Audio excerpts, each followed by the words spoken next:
In a world drowned in darkness, an unstoppable force has awakened. But what makes a demon beast cradle a human child in its claws? The screams of kingdoms fall silent, and blood trails the path ahead. At the heart of chaos, a secret is born. One that could shatter everything if revealed. This isn't a tale of heroes, it's a prophecy wrapped in bone and doom. Our episode today from this anime begins with that beautiful girl practicing and brandishing a staff. That girl's name is Alicia. While her father was plowing the field, a skilled farmer, he says to her, "Let's go back to the house." They then return to their beautiful and humble home. In the evening, the father is carving something. Alicia asks her father a question. "Tell me, father, why is everything around the city of Athea on this map black?" And he tells her that the area is probably very dangerous, but we don't know what is there. We know there is something beyond the continent of Athea, but dangerous dark monsters live in the dark places. The 4 dark monster lords who protect the east, west, north, and south have destroyed all the expeditions we sent. For many years we have prevented the 4 dark lords from going to the far reaches of Athea and beyond. But if the legend is true, there is an ancient legend that the hero will use a weapon given to him by the King of Haiden and will defeat the 4 lords. Then people will know the true size of the world. Alicia asks him, "Are the dark monster lords strong?" The father tells her, yes, they are very strong. It is said they can split the sky and the earth. That is why the hero must obtain a special weapon from the King of Haiden. It is said this weapon is only given to heroes. It makes its wielder much stronger. She said to him, "I want this weapon. I will become a hero one day and make the world much bigger." After that, the scene shifts to this place, or rather, this cart, when the girl finds something and says, "It's finally time, father. It's time to find the answer to my dream." We learn or deduce that this girl is probably Alicia, and what we mentioned earlier was about her past with her father. After that, Kat talks about the many treasures. This one is Horgus, and this other one is Merlo, and they are Migo. They are all from different countries and are talking about the heroine. The existence of a heroine is a surprising matter. They then ask her where she is from, and they have not heard her name yet. But Stefan interrupts them, saying, "Here we are. We could be attacked at any moment. Stay on alert and keep your hands on the trigger." Then the driver of the cart stops and tells them, "I'm sorry, heroes. The road has started to become rough. The horses cannot go any further. You must proceed on foot." At that moment, a surprise attack comes, and they devour the horses in an instant. In a split second, the heroes quickly get out. Everyone takes their position and moves. They start aiming for their eyes and kill many of them. Then they advance with great speed, killing everyone in front of them, showing no pity or mercy. They are truly strong, but can they hold out for a longer period? And what about the king of those monsters? After that, powerful venomous snakes emerge and spit their deadly venom, but Stefan uses a powerful cutting wave and kills them all. After he beheadeth it, the creature transforms and bites him, but it is hit by his friend with an arrow in its eye. Finally, they reach the lair of the Dark Monster Lord. If they reach the summit, they will be the first heroes to fulfill the legend we mentioned earlier. At that moment, the Demon King emerges before them. He was at the top, and he uses his high destructive power and strikes the entire mountain. Yes, my friends, it is one of the 4 dark monster lords, the ruler of the farthest south of Athea. Here, Stefan steps forward and says, "I swear we will eliminate him." But when they advanced, the monster killed him instantly, as if he were a fly. Not only that, but the situation worsened, and it killed them one after another. Alicia tells them that the attacks are coming from the shadows. "Everyone, get away from the shadows, quickly!" They jump. Everyone started to be cautious, but one of them also dies while trying to attack it, and another is also killed in a very difficult way. As for Alicia, she was jumping from one point to another, trying to evade its attacks. Then the monster speaks and says, "What are these insects? And why have they come here? It has been more than 1,000 years. Then Alicia finally launches her finishing attack directly at its head, but it hits her with a very powerful blow, cutting off her leg, as you can see. It's a very difficult situation. Then, as she is dying, she says, "I'm so sorry, father. I have failed. I couldn't get the answer to my dream." After that, we now move to the kingdom of Haiden, where we see some humanoids making weapons. Then they look up. perhaps something is coming. Yes, my friends, it is the decisive moment. A black wolf monster comes to them, blowing up entire places.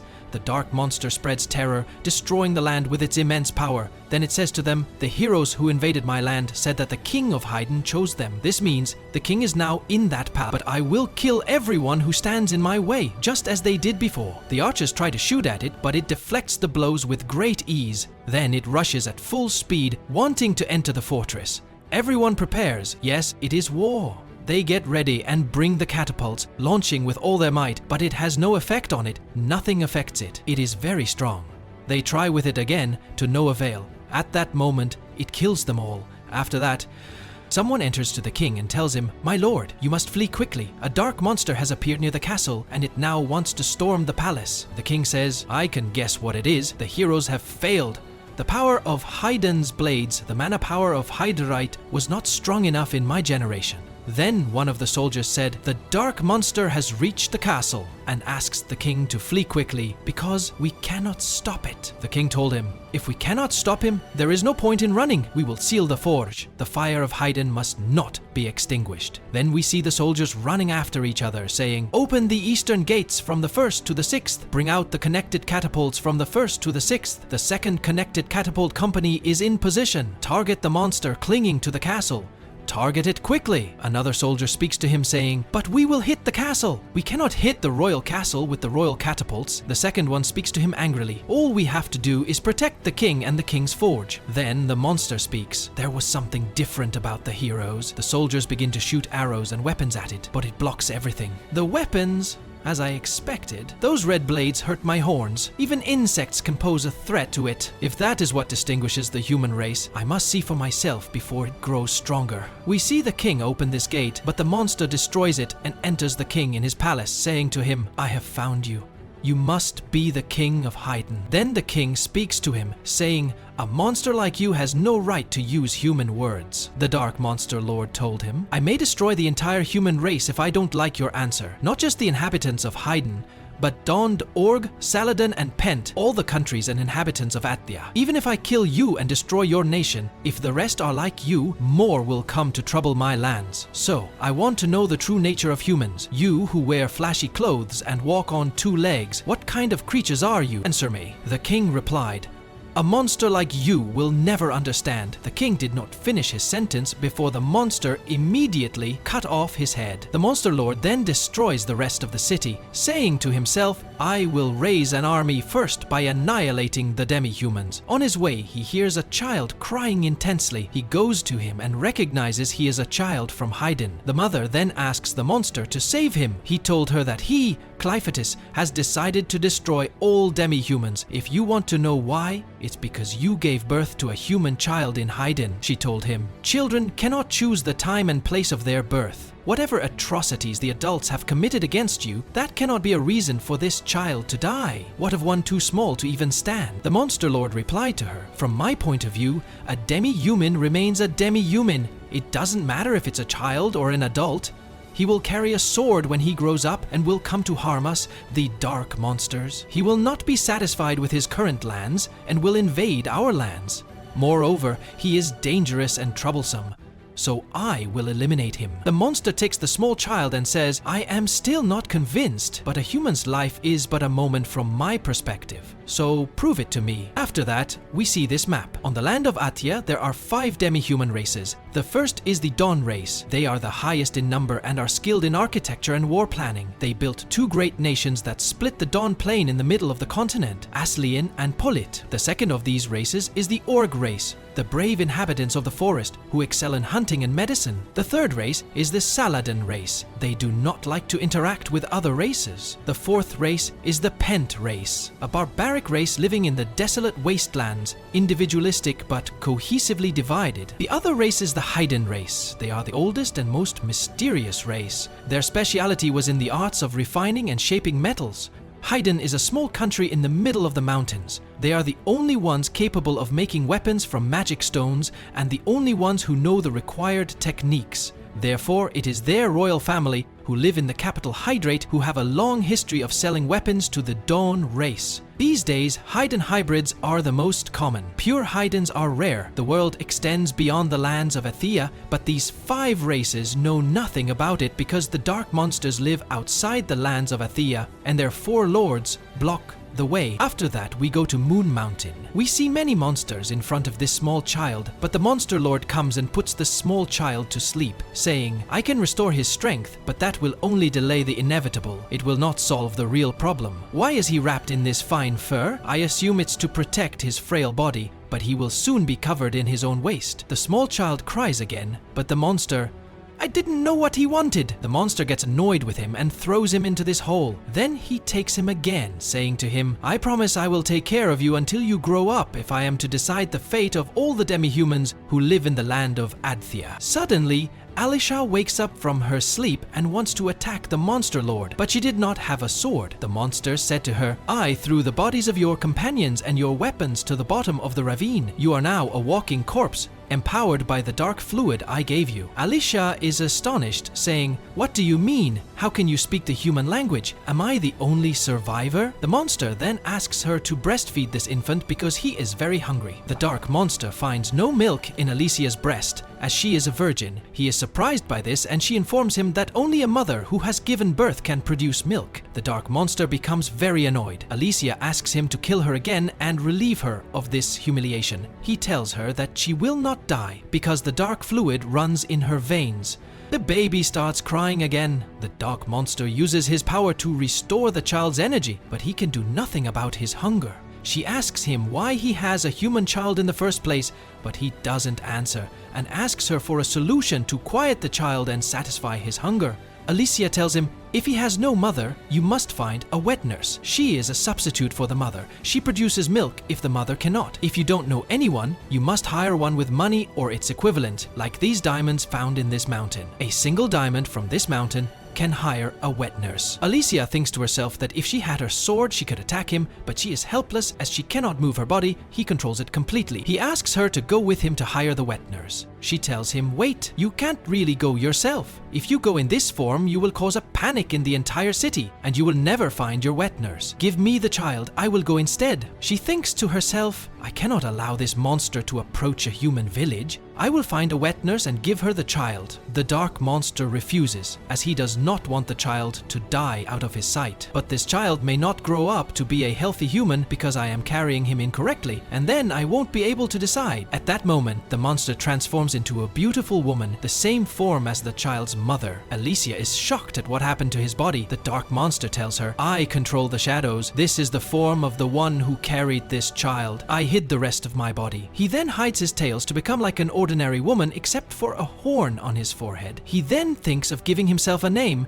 and a name for the child in order to walk in the human world. The monster names himself Clint, and the little boy is named Luna. He then learns the heroine's name, and they head towards the city. After that, we see Alicia cleaning the baby. The transformed monster orders her to clean him well and to take great care. Then he orders her to take off her clothes and bathe in the river, because her clothes have blood on them and could affect the child. He gives her the child's dirty cloth to wash with hers. She begins to wash this piece of cloth and finds the crest of the royal family of Haiden on it. She learns that this child is from the royal family. Elsewhere, we see a young man on his horse, marveling at what has happened in the city. A single dark monster did all this to the city. He blames the king for sending the warriors and provoking the dark monsters. He says that the princess's fears were justified, and the plan was for her to escape the castle with her son.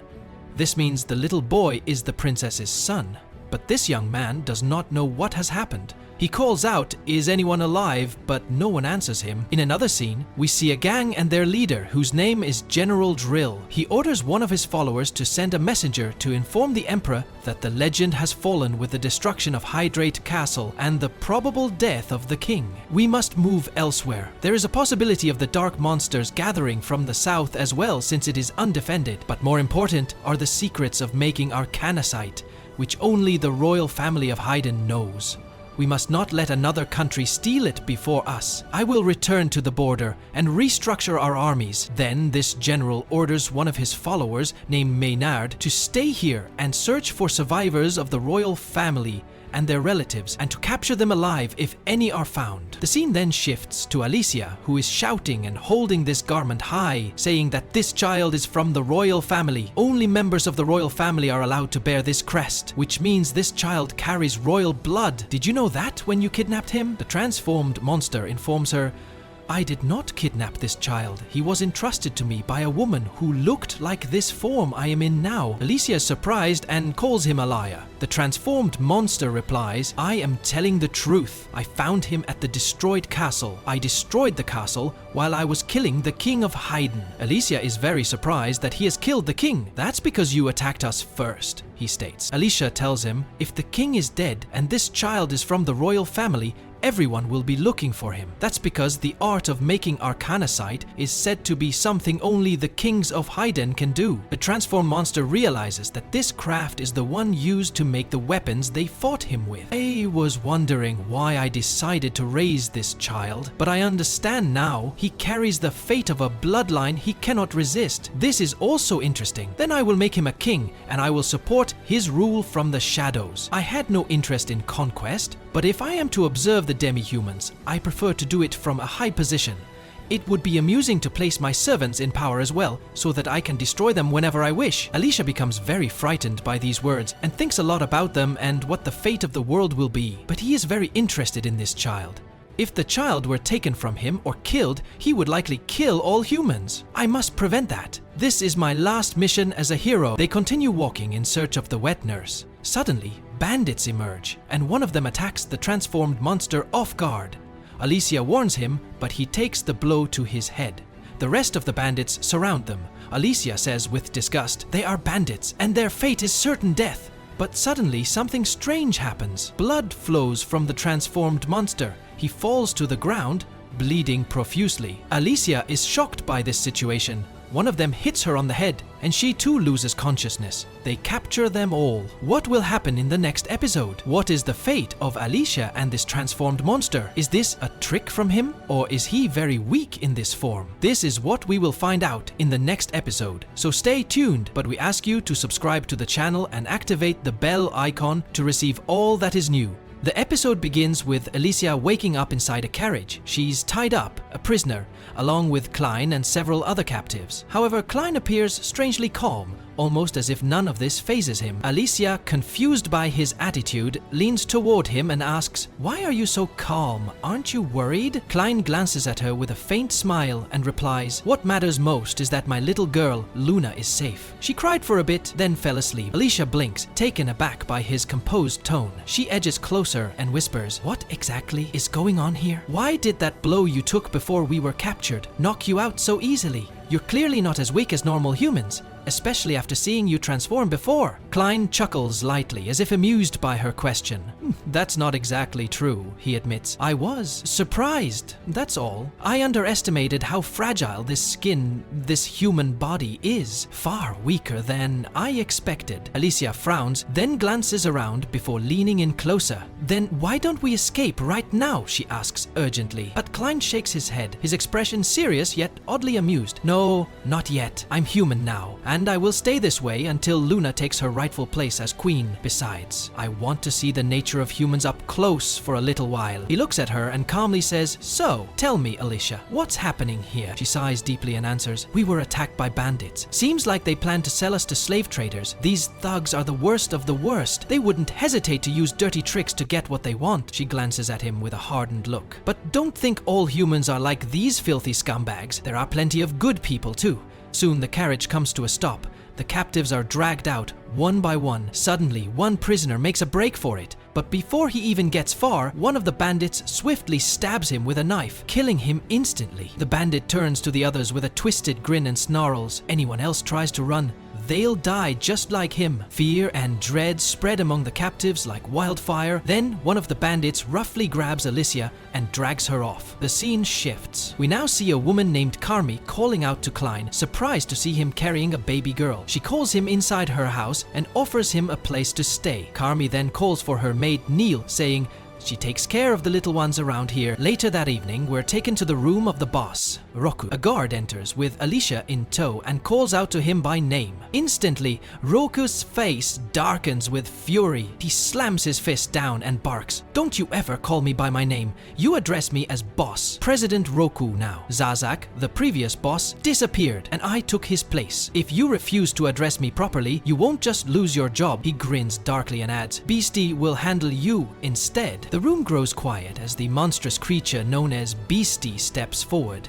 a terrifying dark beast from the west. Alicia stares in disbelief. She can't believe a man like Roku would keep such a dangerous beast like a pet. Roku pulls out a small pouch filled with glowing red stones and approaches Alicia. "I heard you brought these from Luna Mountain," he says with narrowed eyes. "That place is the den of Clevatess, one of the 4 great lords of the dark beasts." His voice sharpens, laced with suspicion. "They say the king of Hayden sent 13 heroes there, along with sacred treasures, but none of them ever returned. One of those heroes was a woman. You're telling me it's just a coincidence that you brought back stones this pure, something impossible to find in human lands?" He leans closer, eyes narrowing further. "Tell me, were you one of those 13 soldiers?" Then Roku throws another shocking statement at her. "Did you hear? Clevatess attacked Hydrat and wiped out their castle." He unsheathes a gleaming red blade, causing Alicia to gasp. "The sword," she blurts out. She recognizes it immediately. No one but Hayden's royalty can craft a blade like that. Its redness a sign of purity and incredible power. It's said that wielding such a weapon amplifies a fighter's strength manyfold, but Roku smirks coldly.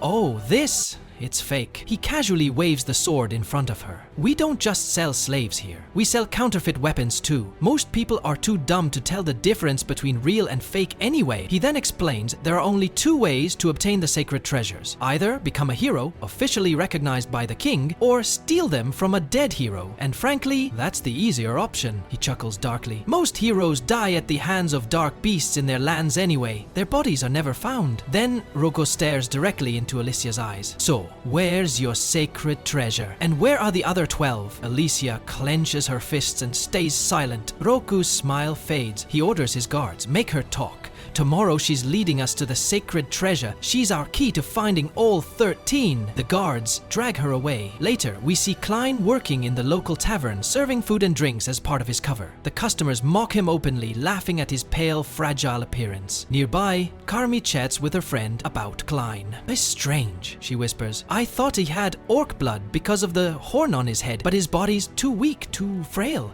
He's practically see-through." Then we see Neil carrying drinks, but one of the guards deliberately trips her, sending her crashing to the floor. The guards drag her outside, saying they'll teach her a lesson. They beat her savagely before leaving her in the dirt. Suddenly, Klein appears, his eyes cold and lethal. In an instant, he kills the guards and hides their bodies without anyone noticing. Neil stares at him, shaking with fear and confusion, but Klein gently tells her, "Take care of the baby. I'd like to speak with you later." They sit together under the moonlight, sharing quiet conversation. Neil timidly opens up to him. "I've been here with the Raven since I was born," she says softly. "I've never known my father. My mother was here too, but I only ever saw her from behind. I don't even remember her face." Her voice cracks slightly. "She was a slave too. They beat her constantly, and then one day she disappeared. I don't know if she escaped or died. After that, they started beating me instead." She lifts her hair, revealing the scars on her ears and missing teeth. "I lost most of my teeth. I can only hear from one ear now," she says, her voice steady but numb from years of suffering. "It wasn't until later that I realized my mother was protecting me all along." Her words sting. "They've always treated us like animals here," she continues. "Things only got a little better after Kami arrived. She taught me how to deal with the men here. Life isn't as bad as it was before. Now I at least have a job taking care of the children." Klein looks at her carefully and asks, "If you know how to nurse children, where's your own child?" Neil's face darkens. "I gave birth to a stillborn," she whispers, her voice breaking for the first time.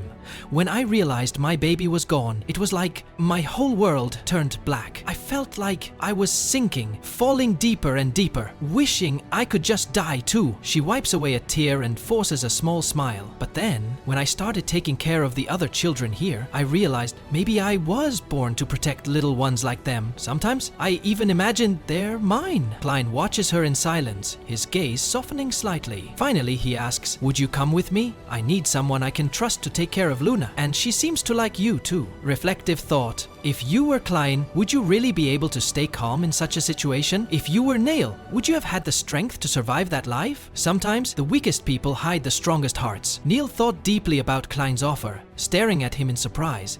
She didn't expect such a question, but Klein looked at her seriously, his voice calm but firm. "Take your time, think carefully," he said, locking eyes with her.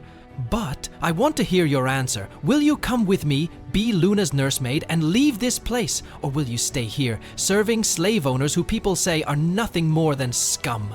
Neil's eyes lowered. Her lips quivered as she let out a small sigh. "Honestly, I'm really grateful for your offer," she said, her voice soft but steady. "But at the end of the day, you're just a slave too. You won't be able to pay me much." She gave him a sad smile, her words tinged with regret. "So, I'll stay here. I have to take care of the children who will come in the future." "I'm sorry." She gently handed the baby back to him, then walked away without looking back. And at this point, you can't help but wonder, what would you do in her shoes? Stay in familiar suffering or risk everything for a chance at freedom? Meanwhile, we see Alicia, the heroine, being forced to cross a narrow bridge, surrounded by those thugs, the bandits. She halts for a moment, lost in thought. Immediately, one of the bandits strikes her lightly with his sword, sneering, "Keep moving, or are you thinking about jumping?" He laughs darkly, adding, "Don't bother. The walls here slope inward. You'd just smash against the rocks long before you reach the lake below." Just then, everyone notices a man nearby, seemingly out of his mind, challenging the lake itself. He steps forward, determined to dive beneath the surface and reach a hidden magic mine said to be just 2 meters below the waters. But it's an insanely dangerous stunt. Everyone starts shouting, mocking him. "What an idiot," they jeer. "He's seriously going to try it?" Outside the bridge, his wife watches, her face pale but hopeful, calling out, "Do your best, darling." But none of them, especially him, realize the grim fate that awaits. Without hesitation, the man dives into the water. Alicia gasps. "He's insane! The entire entrance is submerged, and there are powerful monsters in there. He won't survive." Sure enough, within moments, a monstrous beast rises from the depths, devouring the man in an instant. It doesn't stop there. It even lunges upward, dragging another unfortunate soul along with it. "Yes, folks," the narrator would say ominously. "These are the dreaded dark beasts, Aravances, still lurking in these waters. They've been haunting the area ever since the Great Floods 300 years ago. That mine was abandoned long ago, and even Kodwar, the greatest hero of his era, failed to defeat these beasts. Back then, at least there was land to stand on. Kodwar's weapon, the stream cutter, got its name because it once sliced through a waterfall right in front of King Hayden himself." One of the bandits, shocked, turns to Alicia. "I never knew swords had names. Does your sword have one too?" She glares at him coldly and snaps, "There's no reason I need to tell you anything." But the bandit, unfazed, sneers and growls, "You fool!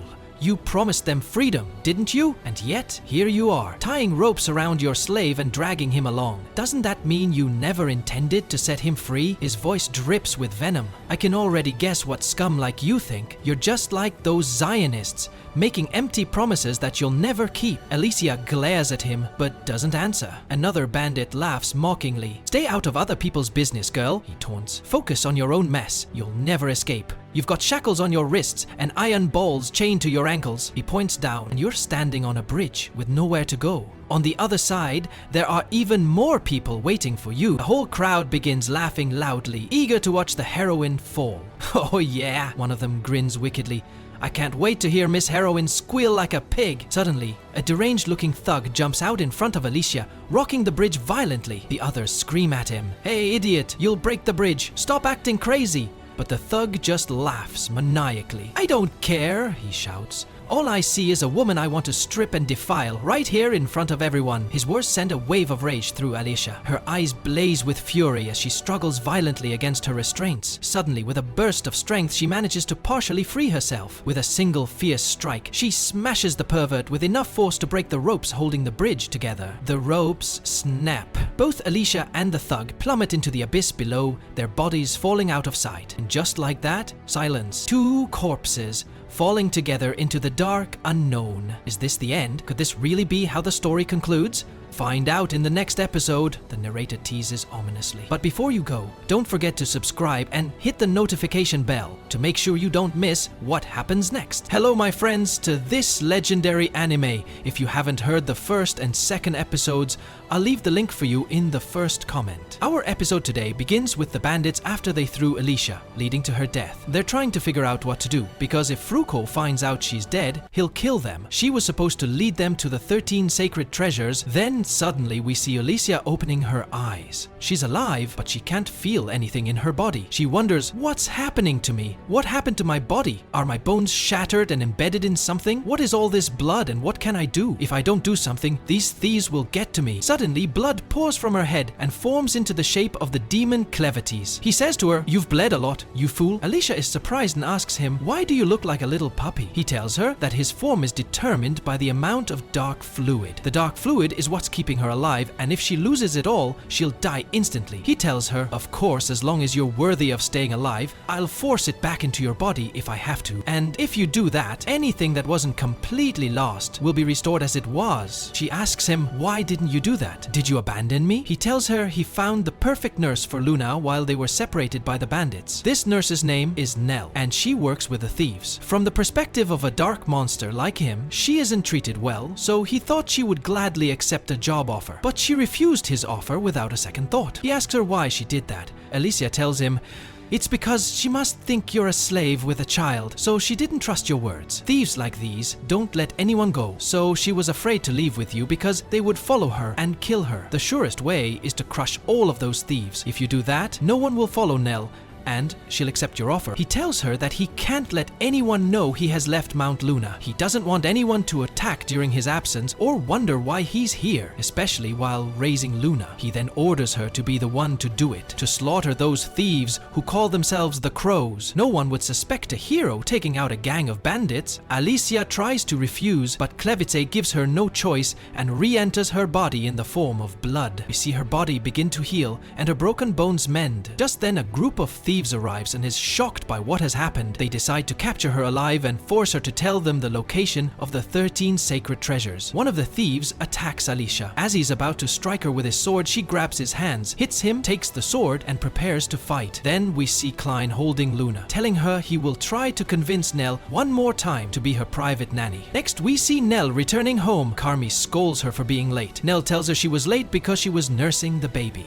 Carmi tells her the kitchen needs cleaning, but notices she's in a good mood despite having a black eye from the thieves. She asks her what happened. Nell looks at her and asks, "What's the outside world like, Carmi? You came here from the outside, but I was born with the crows and have never known anything about the world beyond, so I wonder what it's like and what it feels like to live in it." Carmi tells her, "Most of the women here besides me either lost their homes out there or did something bad and ended up here. I don't have any good memories of the outside." She asks her, "Why are you asking me this now? Are you thinking of leaving Nell?" Nell gets nervous and tells her she's not thinking of leaving at all, but she's curious about the outside world. Someone asks her to go with him to the outside. As they're talking, we see the boss, Fruko, listening to them. When Carmi finds out that a slave suggested Nell go with him to the outside world, she slaps her and tells her that will never happen. "You will stay here and you will die here." The boss, Fruko, enters. Carmi is surprised and asks what brought him here. He tells her he came to see something special he heard she had, the baby, Luna. Nell tells him she's in the stable. The boss, Fruko, leaves and asks Nell to go with them. Then he says to her, "Come on, Nell, come and help me. I need you now."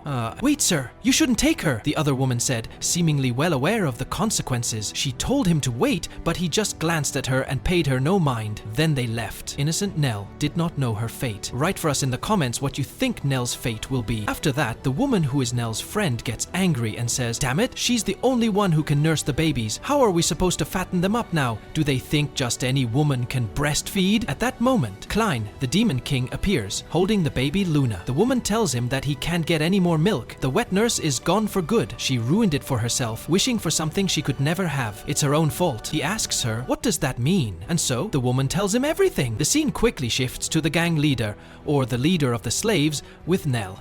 They were descending into a cellar. She says to him, "What is this strange place? I've been here my whole life and never knew this place existed." He tells her that this was previously an arcanasite mine. This strange material can be used for many purposes besides making swords. I spent years researching it before I joined the Crow's organization. At that moment, Nell finds a skull bone and is startled. The slave leader tells her not to worry. It's probably just the bones of rats or something similar. Now, I will tell you about something I have been searching for. Then he turns off the light. She says to him, "Sir, where are you, Monsieur Foucault? It's pitch black and I can't see anything." He tells her, "I will light the lamp right away." At that moment, he lights the lamp and surprises her with something very strange, a giant monster. Then he says to her, "Now I will tell you about the field of research I'm working in. I've been using a mixture of arca powder with various other drugs to control dark monsters. And now we will punish the traitors, and you are one of them. You wished for something you shouldn't have, and your punishment is execution. You will be dinner for this monster tonight. Not just tonight, but right now." He then orders the monster to eat her. It swallows her whole. She remembers Klein saying to her, "Come on, I'll get you out of this pitch darkness." But perhaps this is the end, my friends. The monster devours her. At that moment, Klein appears and says to little Luna, "I'm so sorry I couldn't get you fed today. Your wet nurse has been devoured." The child screams and cries intensely. Klein tells him, "Don't cry, little one. Eating and predation are the way of this world. This applies to animals, humans, and of course dark monsters as well. If they are hungry, they must eat or die. That's how the world is. Survival of the fittest, my friend." Vruko is surprised and says, "Who is this kid?" But Klein doesn't answer him.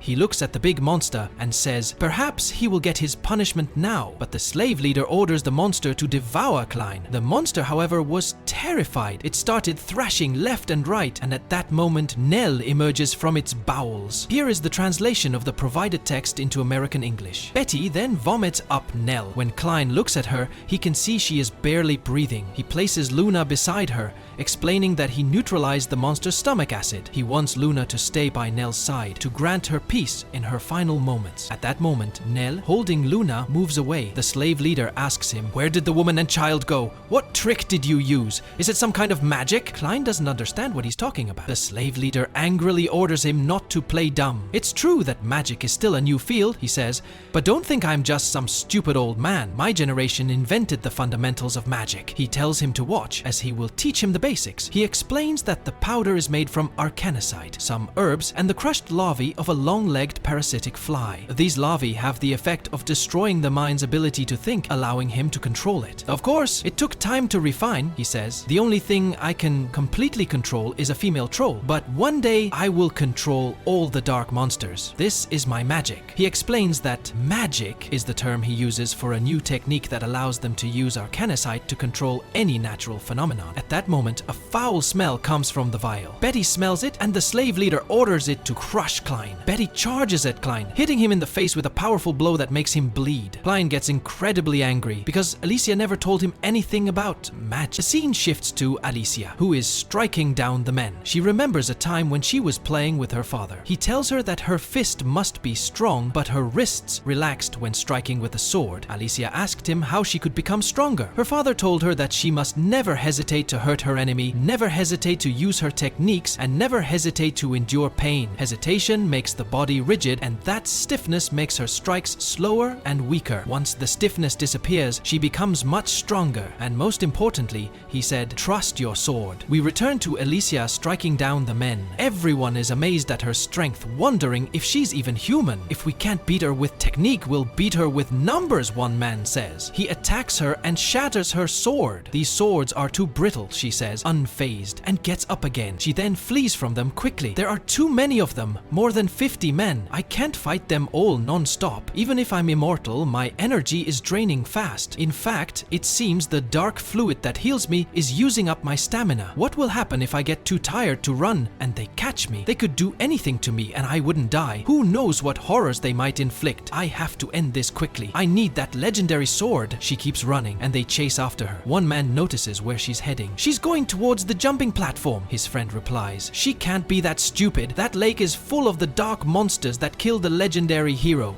No one has come out of there alive in 300 years. Elysia thinks, just as I thought. It's waiting for someone to fall in. I've learned over the years, she had run upwards. She then jumps, breaking all the pillars and shouting to them, "It's feeding time, you Arvence's water monsters. Anyone who falls will be eaten." Everyone falls in and is devoured. She, however, is inside a box to avoid being seen, thinking, "I have one advantage the legendary hero didn't. Even if I suffocate, I won't die. I emptied all the air from my lungs before I jumped. Now I just have to endure the pain until I reach the lake floor where the legendary sword rests." And that's how today's episode of this anime ends. Stay tuned for the upcoming episodes. If you liked the video, don't forget to subscribe and hit the notification bell to get all our new content. Our episode begins with Alicia underwater, thinking to herself, "I knew this wouldn't be fun, but the lack of air is unbearable.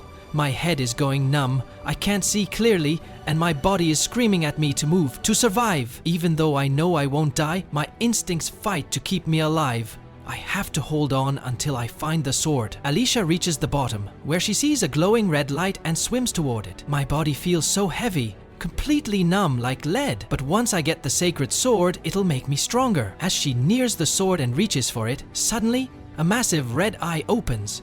She realizes she's not on the ocean floor, she's on top of a massive underwater darkness beast. When she tries to grab the sword, the monster pulls her into its mouth. At that moment, Alicia remembers her father's words, how he always encouraged her to fight, how he believed in her strength to do the impossible. Fueled by those memories, she breaks free from the monster's mouth and grabs the sword. As she does, a surge of red magical energy bursts from it. She slashes in a straight line, creating a path, and swims away from the beast. So this was the reason the legendary hero lost. He was fighting in an environment where the beast had the advantage.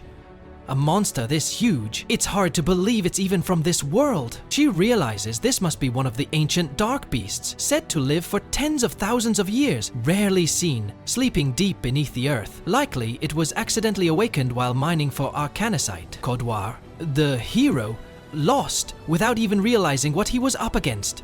"Even with the sacred relic boosting my strength, I still can't breathe underwater. First, I need air." Alicia struggles to the surface and finally breaks out of the water. The guards spot her, surprised and amazed that she obtained the sacred sword. But suddenly, the dark beast rises from the depths behind her. The guards panic as the monster attacks and kills many of them. Alicia slashes at one of its legs, cutting off part of it. No single hero can fight something like this alone. She decides to escape. As she flees, one of the guards calls out to her, begging for help and apologizing for doubting her, but Alicia refuses to help. She runs as the monster devours the remaining guards. Looking back, she realizes it only lives in water. It doesn't leave it. She feels relieved. At least she now has the sacred sword. Suddenly she hears a familiar voice calling her name, Klein.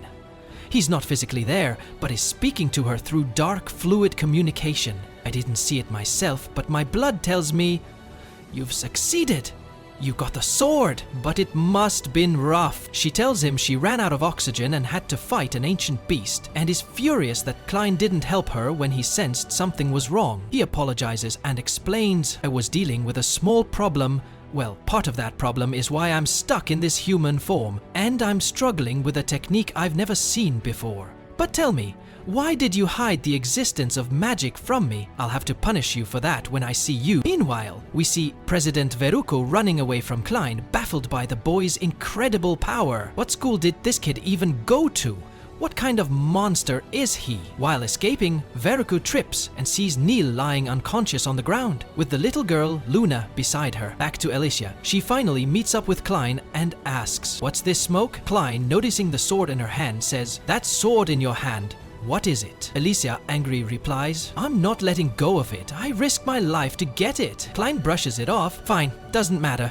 The real problem is this smoke. It doesn't affect regular animals like that one over there, and apparently not you either. But it messes with the senses of dark beasts. I can't smell anything. My ears are ringing. It's disgusting." He continues, "How do I get rid of this? The space is too tight here, and I have no clue where Luna is either. She should have been up ahead, but she's not with us. She's with Neil, who's barely hanging on." Then Klein looks to Alicia. "You need to do something. You know about magic." Alicia tells Klein that she knows about magic, but she lacks the talent to use it. Some people are born with the gift, others are not. She's one of those who can't use it. Most people see arcanicite as nothing more than a common stone, but in the right hands, its hidden power can be unlocked. To me, Alicia says, it's just an ordinary stone, but some of the heroes you killed, they could use it. Klein says nothing and turns to search for Luna.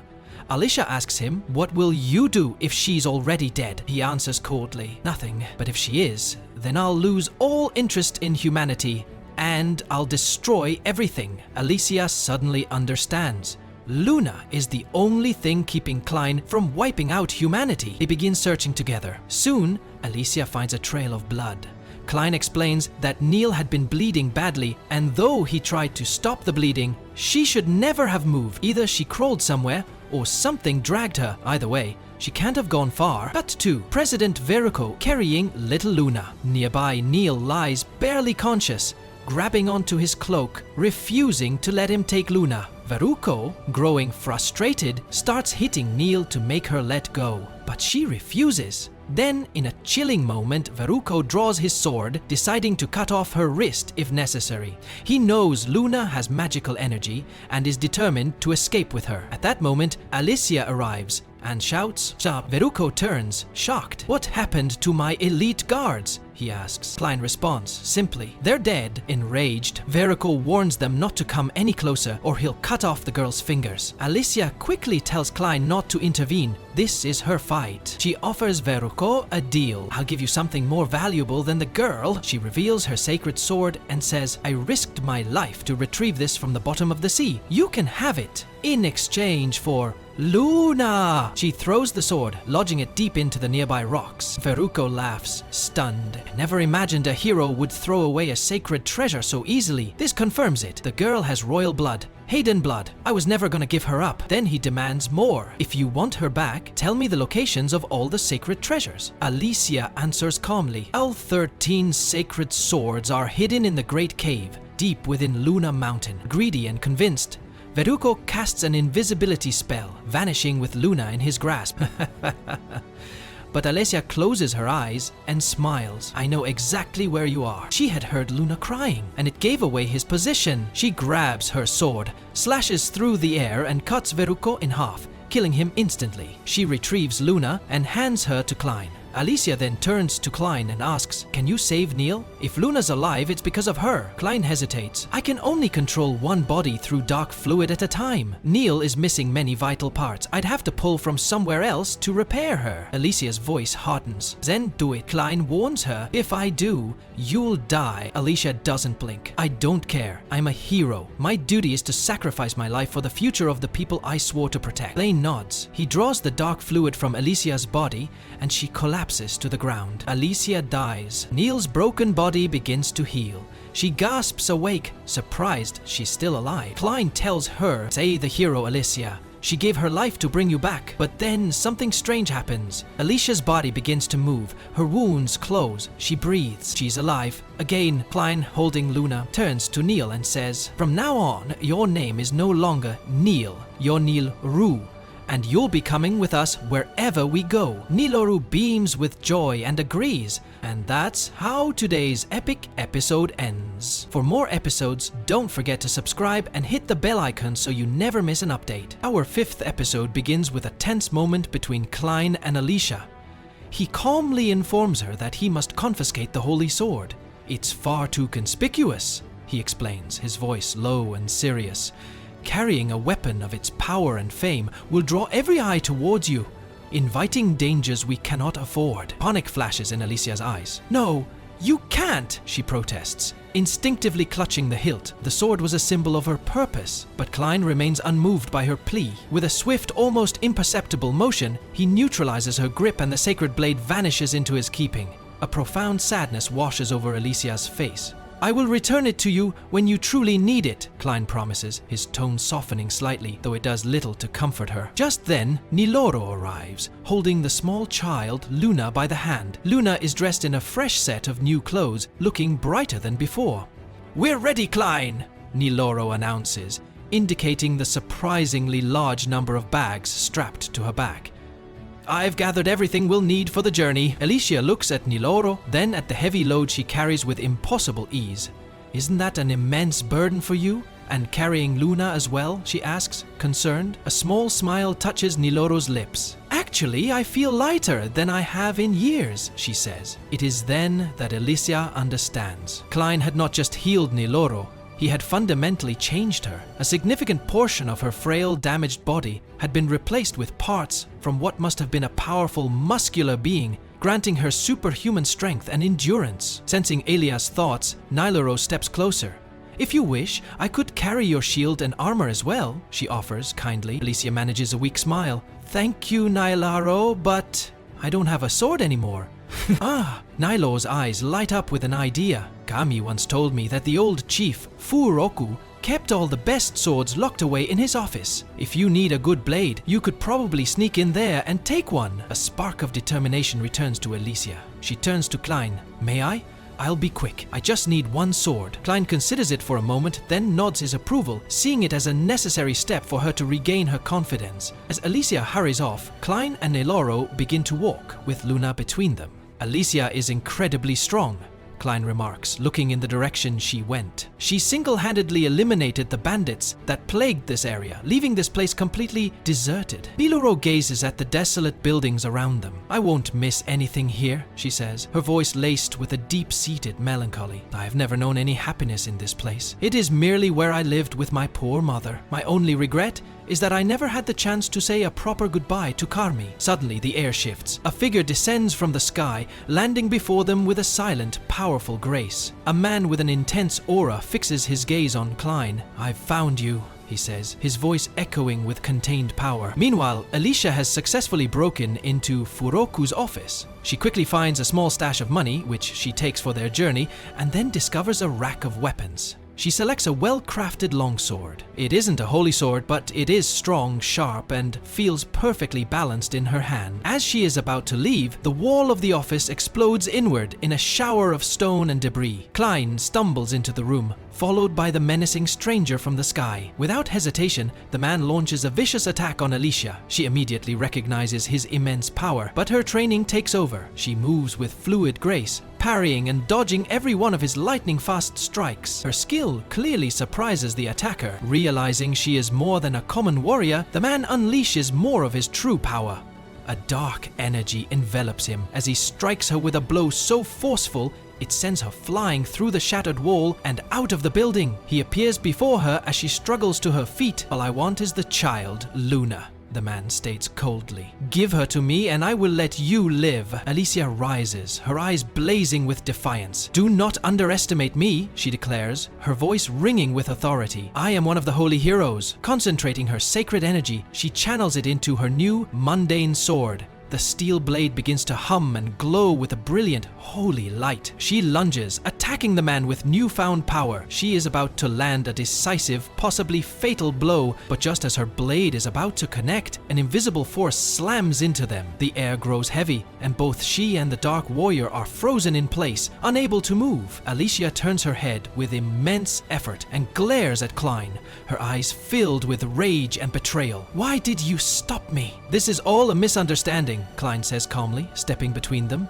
He turns to a frightened Niloro. Take Luna and go back inside. Now, once they are gone, Klein turns his attention to Alicia and the frozen attacker. He, Klein says, gesturing to the man, is a dark beast. He's assumed a human form, but his true nature is something else entirely. He's currently under the influence of a powerful illusion, one so strong it prevents him from even seeing his own true shape. Klein looks directly at the man. But I can see it. A true form with wings and claws. There is only one being capable of casting such potent illusions. Zephyr of the Illusions, the Dark Beast, Lord of the West. The man's eyes widen in shock and disbelief. Who are you? He stammers. How could you possibly know all of this? Klein meets his gaze, his own expression unreadable. He introduces himself by his name, then delivers the final shocking revelation. I am like you, he says, his voice steady. I am the humble servant of one of the other great Dark Beast Lords, merely taking on a human guise to walk this world. The truth crashes down on Alicia. Klein wasn't just a mysterious and powerful ally. He was hiding his true identity not just from her and humanity, but from the other Dark Beasts as well. His game was far more complex and dangerous than she could have ever imagined. The man, now identified as Gart, seeing no reason for further deception, declares to Klein, "It seems our objectives are the same." With that, his human form dissolves away, replaced by his terrifying true self, a monstrous being of shadow and claw. He reveals his name, Gart, a loyal servant to the Lady Zephyr. My mistress, Lady Zephyr, is contemplating a full-scale genocide of the human race, he growls, his voice a low rumble. Just as the great Clevatess incinerated an entire human city, she believes it may be the only way. Gart then turns a skeptical eye back toward Klein's human form.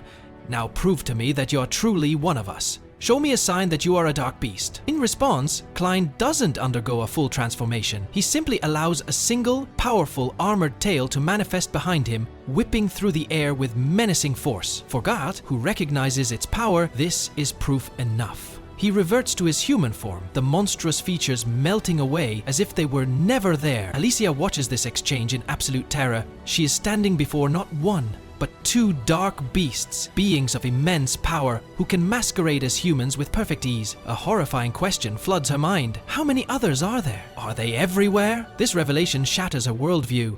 It means the holy heroes were never fighting the real war, they were merely skirmishing on the surface. The world of humans suddenly felt so much smaller, so much more fragile than she had ever imagined. As if hearing her silent panic, Klein glances at her. There are no other dark beasts who can take human form, he says quietly, and Alicia flinches, horrified that he could so easily read her thoughts. Gart interrupts, his gaze falling upon Alicia with undisguised contempt. Why do you travel with this human? She is a holy hero, our sworn enemy. She was a hero, Klein corrects him smoothly, but she is my servant now. I placed a binding spell on her. She is now completely obedient to me, a useful tool to help me understand the nature of humans. Gart scoffs, unimpressed. I care little for your games, but be warned, if she, the woman Niloro, or the child Luna stand in my way, I will eliminate them without a second thought. Klein's calm demeanor instantly vanishes, replaced by a deadly chill. If you so much as touch them, he says, his voice dangerously low, you will not live to see another day. Tense silence hangs between them before Klein continues. Now, it's my turn to ask the questions. What do you mean your mistress is contemplating the extermination of humanity? I know Lady Zephyr. She is eccentric, a watcher who finds humans fascinating. The orcs of the western forest worship her as a goddess? What could have possibly changed? Alicia's mind races as she listens. Klein is right, she thinks. That's why the heroes never venture into the western territories. The forest is impassable without the cooperation of the orcs who are loyal to Zephyr. Gart lets out a frustrated sigh. 3 days ago, he begins, while flying over the mountains, I saw two dark beasts in a state of extreme distress, searching for their young. For a month now, our children have been disappearing. This was the 9th child of a dark beast to vanish without a trace. We don't know why, but I am certain humans are involved. The scene shifts to a flashback. We see Gart kneeling before the majestic and terrifying Lady Zephyr. We can never trust the humans, she tells him, her voice like shifting glass. The time for observation is over. You will infiltrate their world, spy on them, and if necessary, she declares with finality, you will prepare the way for humanity's complete and utter destruction. Returning to the present, Gart explains, the young beasts vanished from the southern mountains. I came to this region searching for clues. Klein nods slowly, processing the information. It's possible more of your kind will be taken, he says, his mind connecting disparate pieces of a puzzle. He recalls his conversation with Carmi, the old woman who had looked after Niloro. She said the women in this town were forbidden from having children. She spoke of strange people in black cloaks who came to buy any infants that were born, always muttering something about talent or aptitude. She saw Chief Furoku meeting with them. That's why she killed Niloro's 3 newborn children. She believed death was a better fate than being sold to those men. There is a connection, Klein says aloud, looking from Gart to Alicia. Someone has been buying human children from this town, and they are also kidnapping the young of the dark beasts. At first glance, the two events seem unrelated, but they are linked. The men who bought the children were connected to Furoku, who, as we know, kept a pet troll, a dark beast. He pieces it all together. The talent they spoke of, magic, is deeply involved in this plot. Alicia, still reeling from the revelations, shakes her head. I don't know anything about magic, she confesses, feeling utterly out of her depth. That's not my area of expertise as a hero. Alicia's eyes narrow in thought. What you describe, she says to Klein and Gart, it sounds like the work of those who use magic as a tool of war. They only appeared a few years ago, but they have completely changed the nature of battle. Her expression becomes distant and pained. On the plains of Dana, where Bullet and Eslin are fighting right now, the skill of the mages is often the deciding factor in any conflict. The first person to bring them to the battlefield on a grand scale was General Drill, the Dragon Slayer. She takes a sharp breath, her voice hardening. That same general is the man responsible for my father's death. The memory hangs heavy in the air. Klein looks at her, his expression unreadable. So, Alicia, he asks softly, did you come all this way to kill me instead of pursuing the man who actually killed your father? It was my father's final wish that I do so, Alicia replies, her voice barely a whisper. Closing that painful line of inquiry, the scene dramatically shifts eastward to the formidable High Gate inside Aslin's military encampment. We see Commander Rode strategically directing his troops on a large map. The tension is palpable. A subordinate, Miguel, rushes in with a report. Commander, our forces have successfully wiped out their advance guard, Miguel announces. But Bullet's main army, led by General Drail himself, continues its push southward. They number 10,000 strong, and their objective is clear.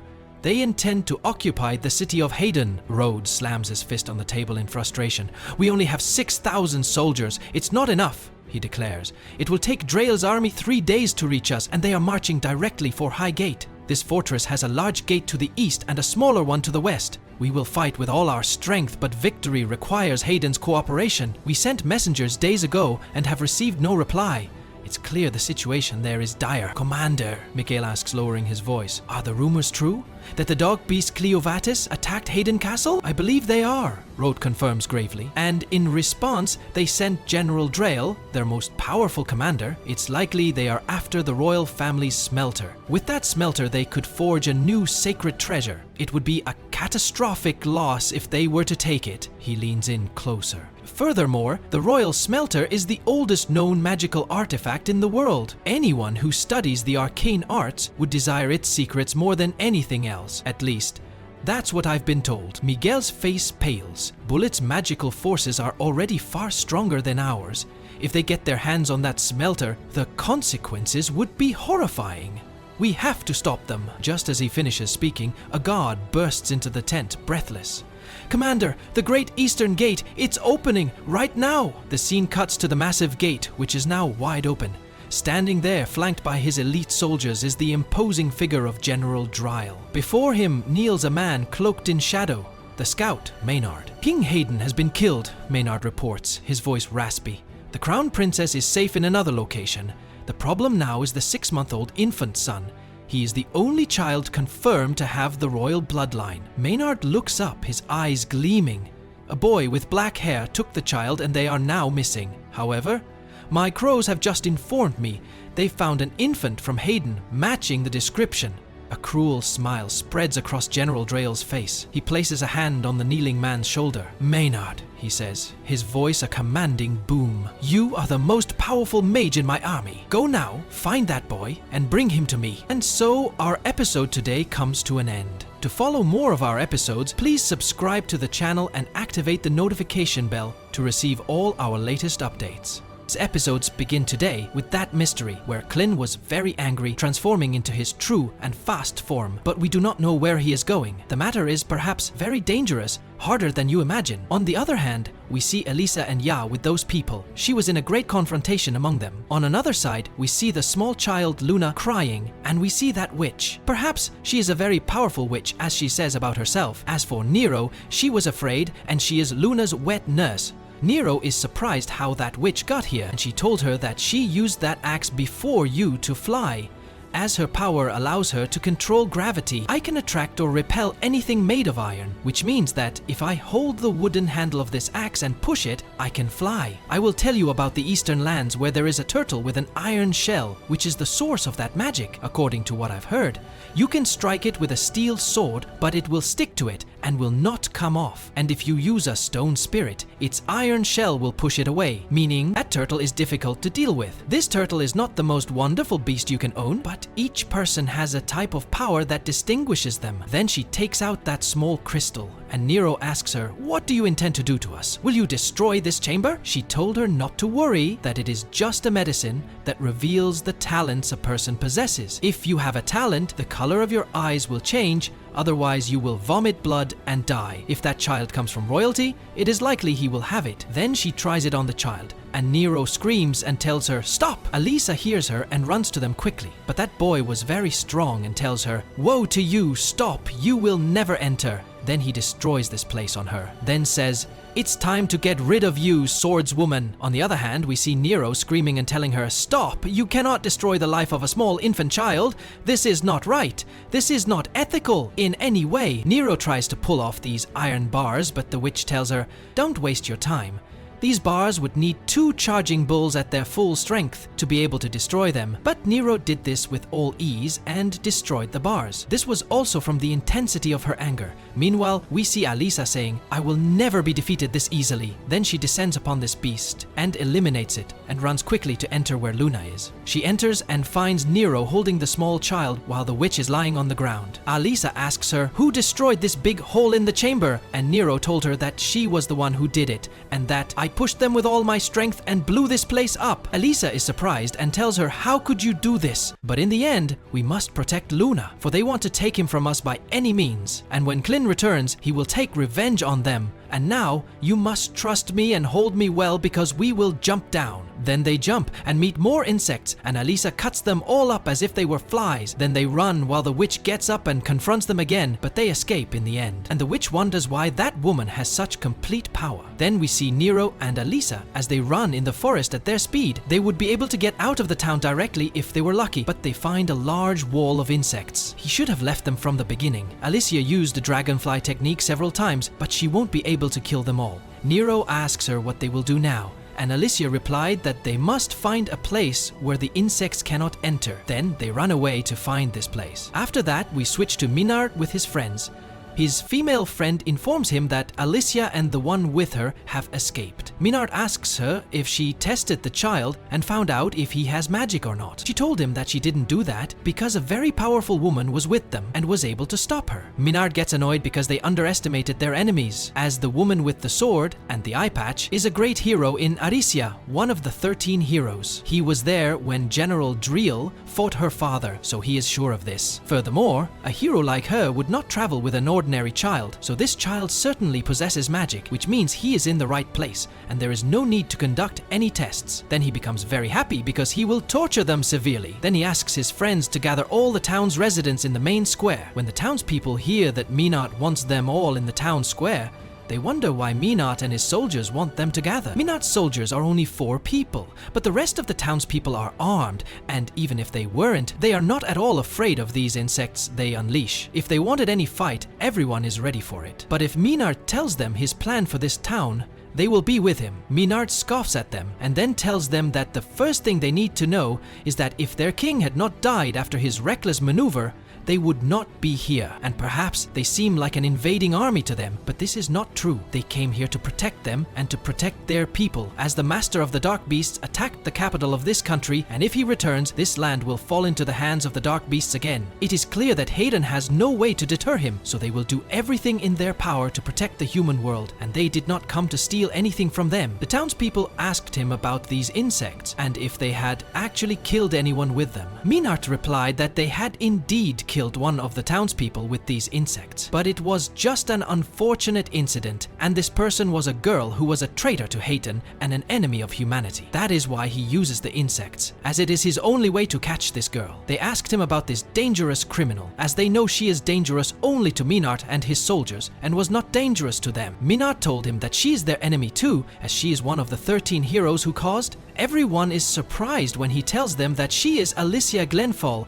and now it is time to hunt heroes. After that, we see this large army with General Driel, and they are on their way. Then General Driel speaks to his troop, saying to them, "Do not stop hiding, come out. Tonight's moon is brighter than usual. If you will not come, I will come to you. After that, Commander Ward arrives, and with his power, he can turn water into ice, saying to him, I will stop you, General, and his troop also attacks them. General Drial is astonished by what they did and sees that they can stand on the ice because they are wearing shoes with spikes. Ward says, on this frozen river neither humans nor horses nor even that heavy Grandus can stand. This is more than enough to help 6,000 defeat 50,000. We see Commander Ward's troop running quickly to attack them. This boy says, eliminate as many as possible as long as we have the advantage, and target the mages first. Do not let those who fall get up again. After that, General Driel speaks with Commander Ward, saying, you are very amazing, grandson of the hero Royce. That sacred treasure, the Frost Flower, was once used to defeat a horde of dark beasts that reached the gates of the city of Islin, and you have mastered its power. But even with the power of its frost magic, you would not have been able to freeze this entire river at once. You placed several mages upstream to cool the water to a temperature close to freezing. Ward replies to him saying, correct, and if I stop you now, I will win. Driel attacks him with a very powerful sword, and we see Ward parry the blow and ask him to get off his horse. Then Driel says to him, you are skilled with your weapon. The sacred treasure is powerful in itself, but you also have the strength to extract all its potential. Your strategy was perfect, but it is not enough to get there, not enough to break the world's shackles. Then we see General Driel use his power and strike everyone around him, saying to them,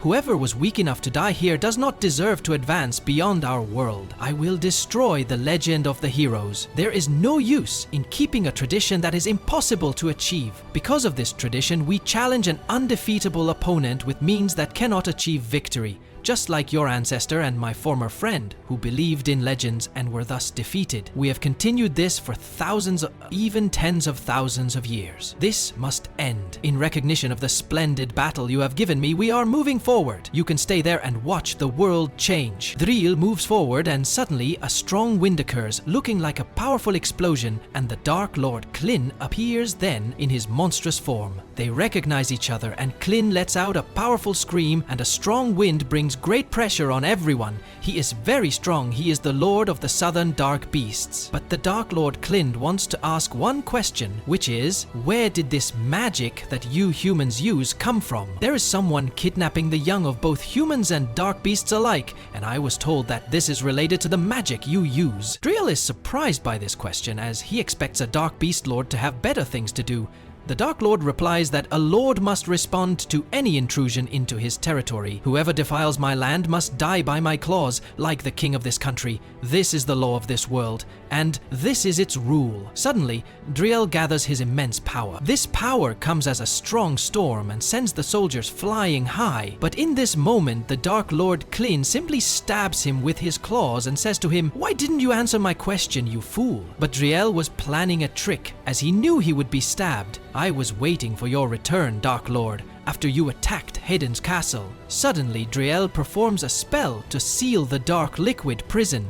A large sphere of blood covers him, and Driel emerges from it, saying, "I have given up my body to create this dark liquid prison. I am now a sword, and my sword is my life. Even one of the Dark Beast Lords will not be able to escape from it easily and will die slowly inside it." Rod is very surprised that the Dark Lord has truly been defeated. Then, after that, Driel orders all forces to advance to continue their march and their destination. From another side, we see Alisa and those with her as they continue to flee, and the villagers are searching for them to eliminate them, as they have been deceived by those villains who use the insects. I wonder, will they be able to succeed against these villains? And will the Dark Lord be able to free himself from this liquid and this dark barrier? This is what we will find out in the next episode, so stay tuned. But we ask you to subscribe to the channel and activate the bell icon to receive all that is new. Our episode begins today on this desolate night. It is a very difficult day for Alisa, Nero, and the small child, Luna. All the villagers are gathered around the house, saying, "Come out, you hero. We know you are in there. You are wasting your time trying to hide. We have always hated you heroes. You have brought us nothing but shame and misfortune. You destroyed the entire city, killing everything, but you never rebuilt. Did you plant trees in the forest? Did you build what was destroyed? You did nothing." But Nero encourages her, saying, "Alisa, do not listen to them. You are a special girl and a truly brave hero. You saved my life and sacrificed yours for me." Elisa told her that words are very difficult, but I will just do what I have to do. Now get away from the window because it's very dangerous for you. The most important thing now is to keep you and Luna safe. Since we didn't leave the city, I expected this would happen, but I didn't think they would find us so quickly. It doesn't seem like the insect mage is here yet, but even if we escape from here, it won't do any good unless we find a place to hide. What are we to do now? Guide me, oh God. I have run out of options and have nothing left but you. Meanwhile, we see the people outside saying, "Come on, get out. The waiting is over. We will burn the house down with everyone in it." That man decided to throw the torch, but someone grabs him and says, "Wait, you idiot. Our ancestors built this water wheel more than 2 centuries ago, and I will not allow you to burn it so easily, you fool." The first man replied, "But sir, we must hand over these villains." The other man hits him again and says, "Why should we listen to outsiders? This is our problem, our country's problem, and our town's problem. We left those two waiting in the middle of town so we could watch them to prevent them from causing trouble." Phil asks him, "So what are we going to do?" The other told him, "You just step back and leave it to me. I will take full responsibility." This man named Mark introduces himself and says to her, "I am Mark, the former captain of the city guard. Come out now, hero. I have a question for you. I promise I will not let anyone harm you until we finish our conversation. All I want is to talk to you." Indeed, within a few seconds, Elisa comes out. He says to her, "So you are the hero. Where is your sacred treasure?" She told him that unfortunately she had lost it. He asked her, "How did you lose it?" She told him that she didn't sell it, but dropped it during her fight with the dragon bird Clevatess. He learns from her that they fought this dragon and were completely defeated. She said to him, "It is natural for you to hate me because things ended this way. I am very sorry." He replied, "Don't worry about it. But if you had sold the sacred treasure and run away, I would have killed you. But since you fought and lost, I have no objection." Lisa is surprised and says to him, What? You don't hate me?" He said to her, "Let me ask you a question. Was it worth continuing after the price we paid? When the next king is elected, should we support him as citizens? You are the only heroes who have reached the master of the dark beasts in the last 1,000 years. I saw what was behind the mountain, what lies beyond the edge of the world. So was the price worth paying?" Elisa remembers everything and says, "I was thrown into the air. I only saw a glimpse of it. It was circular. There was no end to the world. The horizon stretched on without end." She doesn't know if she has the right to say this after she has failed, but there are many things she couldn't have learned when her world was small. Then she tells them that there is much they can't obtain unless they dare to take the step, and there are people they will never meet. She learned this recently from an arrogant, scary person who treated her like a rag, but if she hadn't met him, her world would have ended before it could grow. So there is meaning in expanding one's world. Transcending those peaks is worth the attempt, for the sake of the heroes who died trying as well.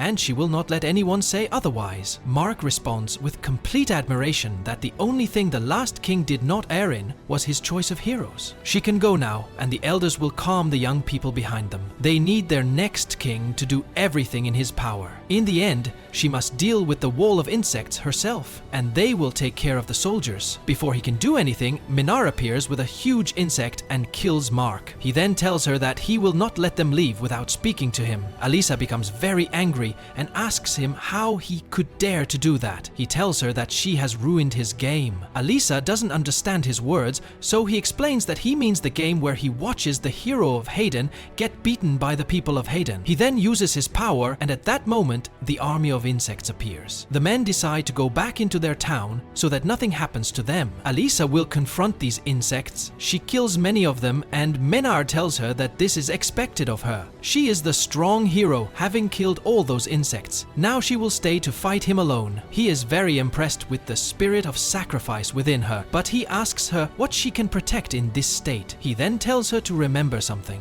These insects are poisonous. If the large ones distract her, the venom of the small ones will get her. In the air, there are bees, and on the ground, there are ants. Even the small creatures hiding in the leaves are the most dangerous among them. A swarm of spiders whose venom destroys the blood. He has a powerful poison that can dissolve a small living creature from the inside out. He really hates heroes. Or rather, he used to love them but hates them now. They didn't come when he needed them. When he lost everything, the old couple next to him seemed more useful than them. Heroes are just empty symbols that can't protect anything. The only two who can are him and General Drill, who has overcome the same despair with heroes as she has. Alisa wonders to herself if this venom also affects the dark fluid or not. Alisa says this poison affects the dark fluid as well. If that's the case, this is bad. Suddenly, the dragon Clevatess appears, saying to her, "You have a mission you must perform." Alisa attacks the insects with force, then asks Clevatess, "What are you doing here?" Menard says to Alisa, "You seem to be all right. I see you're struggling to stay on your feet. Has the poison started to affect you?" Then we see the insects gathering around them inside the room, wanting to fight her. This maid speaks to them, "Fill the gaps between the building's planks. Crush every insect that enters. We cannot let them take these two. They cannot take the child. That child is the future of our country. We just have to believe that the hero will defeat the insects outside and protect them." A man says, "I have the tools we need," and they begin to prepare the room to prevent any insects from getting inside. After that, we see Alisa attacking the insects. Mena says to her, "Is that all you have? I really thought you would open up the world, and you're this weak? You and the rest of the heroes are just fakes." Then a scorpion emerges from the ground and Alisa becomes very frightened. The scorpion strikes her and she falls into the water. Then he says to her, "You are moving slowly because the poison has weakened you. It's not strong enough to destroy your dark fluid, but it prevents you from healing until the poison wears off." He continues. Then Menard asks her, "Aren't you planning on coming out? I thought being in the water would protect you." We then see the insects chewing through the building where the others are hiding. It seems they are devouring the entire forest. Elsewhere, a man says, "Judging by the direction he went, the insect man is near the water wheel." A girl asks him, "Why didn't you go with the insect man?" He tells her that it's a ridiculous question because he doesn't want to die. Once his feast begins, it doesn't stop until nothing is left. Menard is the master of all insects, the most powerful and dreadful mage in Polit's army. We return to Menard, who speaks to Elisa, saying, "Do you hear that? It's the sound of leaves being devoured, the screams of the forest." These are the larvae of a giant moth that hatches once every century and consumes everything in its path. They are found only on a single island in the east. Every 100 years, that island transforms from being covered in trees to a completely barren land, waiting in its slumber until the seeds grow into a dense forest again. I can use my magic to accelerate that cycle. That building won't last a minute against their appetite. And what will happen to those inside when they have nowhere left to hide? Within a few short minutes, I will completely annihilate this entire forest. At this very moment, the hero, Alisa, emerges dramatically from the water. She immediately notices the cocoons, and suddenly insects begin to hatch from them, their numbers multiplying exponentially by the second. Alisa launches herself into the fray, attacking them one after another with fierce determination. However, the dust from their wings envelops her, causing a wave of intense dizziness. She loses her balance, and Menard seizes the opportunity, attacking her with his scorpion in a relentless series of strikes until she collapses to the ground. The insects swarm over her, covering her completely. She struggles desperately, trying to fight her way out from under the writhing mass, but it is hopeless. Then, Klin appears to her again in a vision, and in that same instant, her sacred sword manifests, shocking Menard as it appears on its own and ascends into the air. To encourage her, Klin's voice echoes, "All living things in this world are mostly composed of water, Alisa. Insects are no exception. A swarm of insects is no different from a mass of water. Consider them, O hero, as a river, and this sword has the power to tear that river apart. End this now, my servant." The hero Alisa grasps her sword, and a surge of power courses through her, restoring her strength. She begins to attack the insects with an incredibly powerful strike. The range of this single blow is immense, reaching Menard and all the insects that have infested the city. With just one swing, she eradicates all of them. It is a terrifying power, the true power of a hero. Menard is stunned by this horrifying display of strength, scarcely able to believe what he has witnessed. The pendant around his neck, the very source of his power and energy, shatters into pieces. In that instant, Elisa strikes him down, finishing him. She then collapses to the ground. Naynar rushes to check on her, but before she hits the earth, Klin catches her. He says to her, "You have wasted too much time on that weakling." He informs them that things have changed. "I have come to summon you," he says, then reveals, "I did not defeat Drill. It seems another master of the dark beasts is supporting him. Will our hero be able to free Klin from the dark fluid in which Drill has trapped him?" This is what we will find out in the exciting events of the next episode. But before you finish the video, don't forget to subscribe to the channel and activate the notification bell to receive all that is new.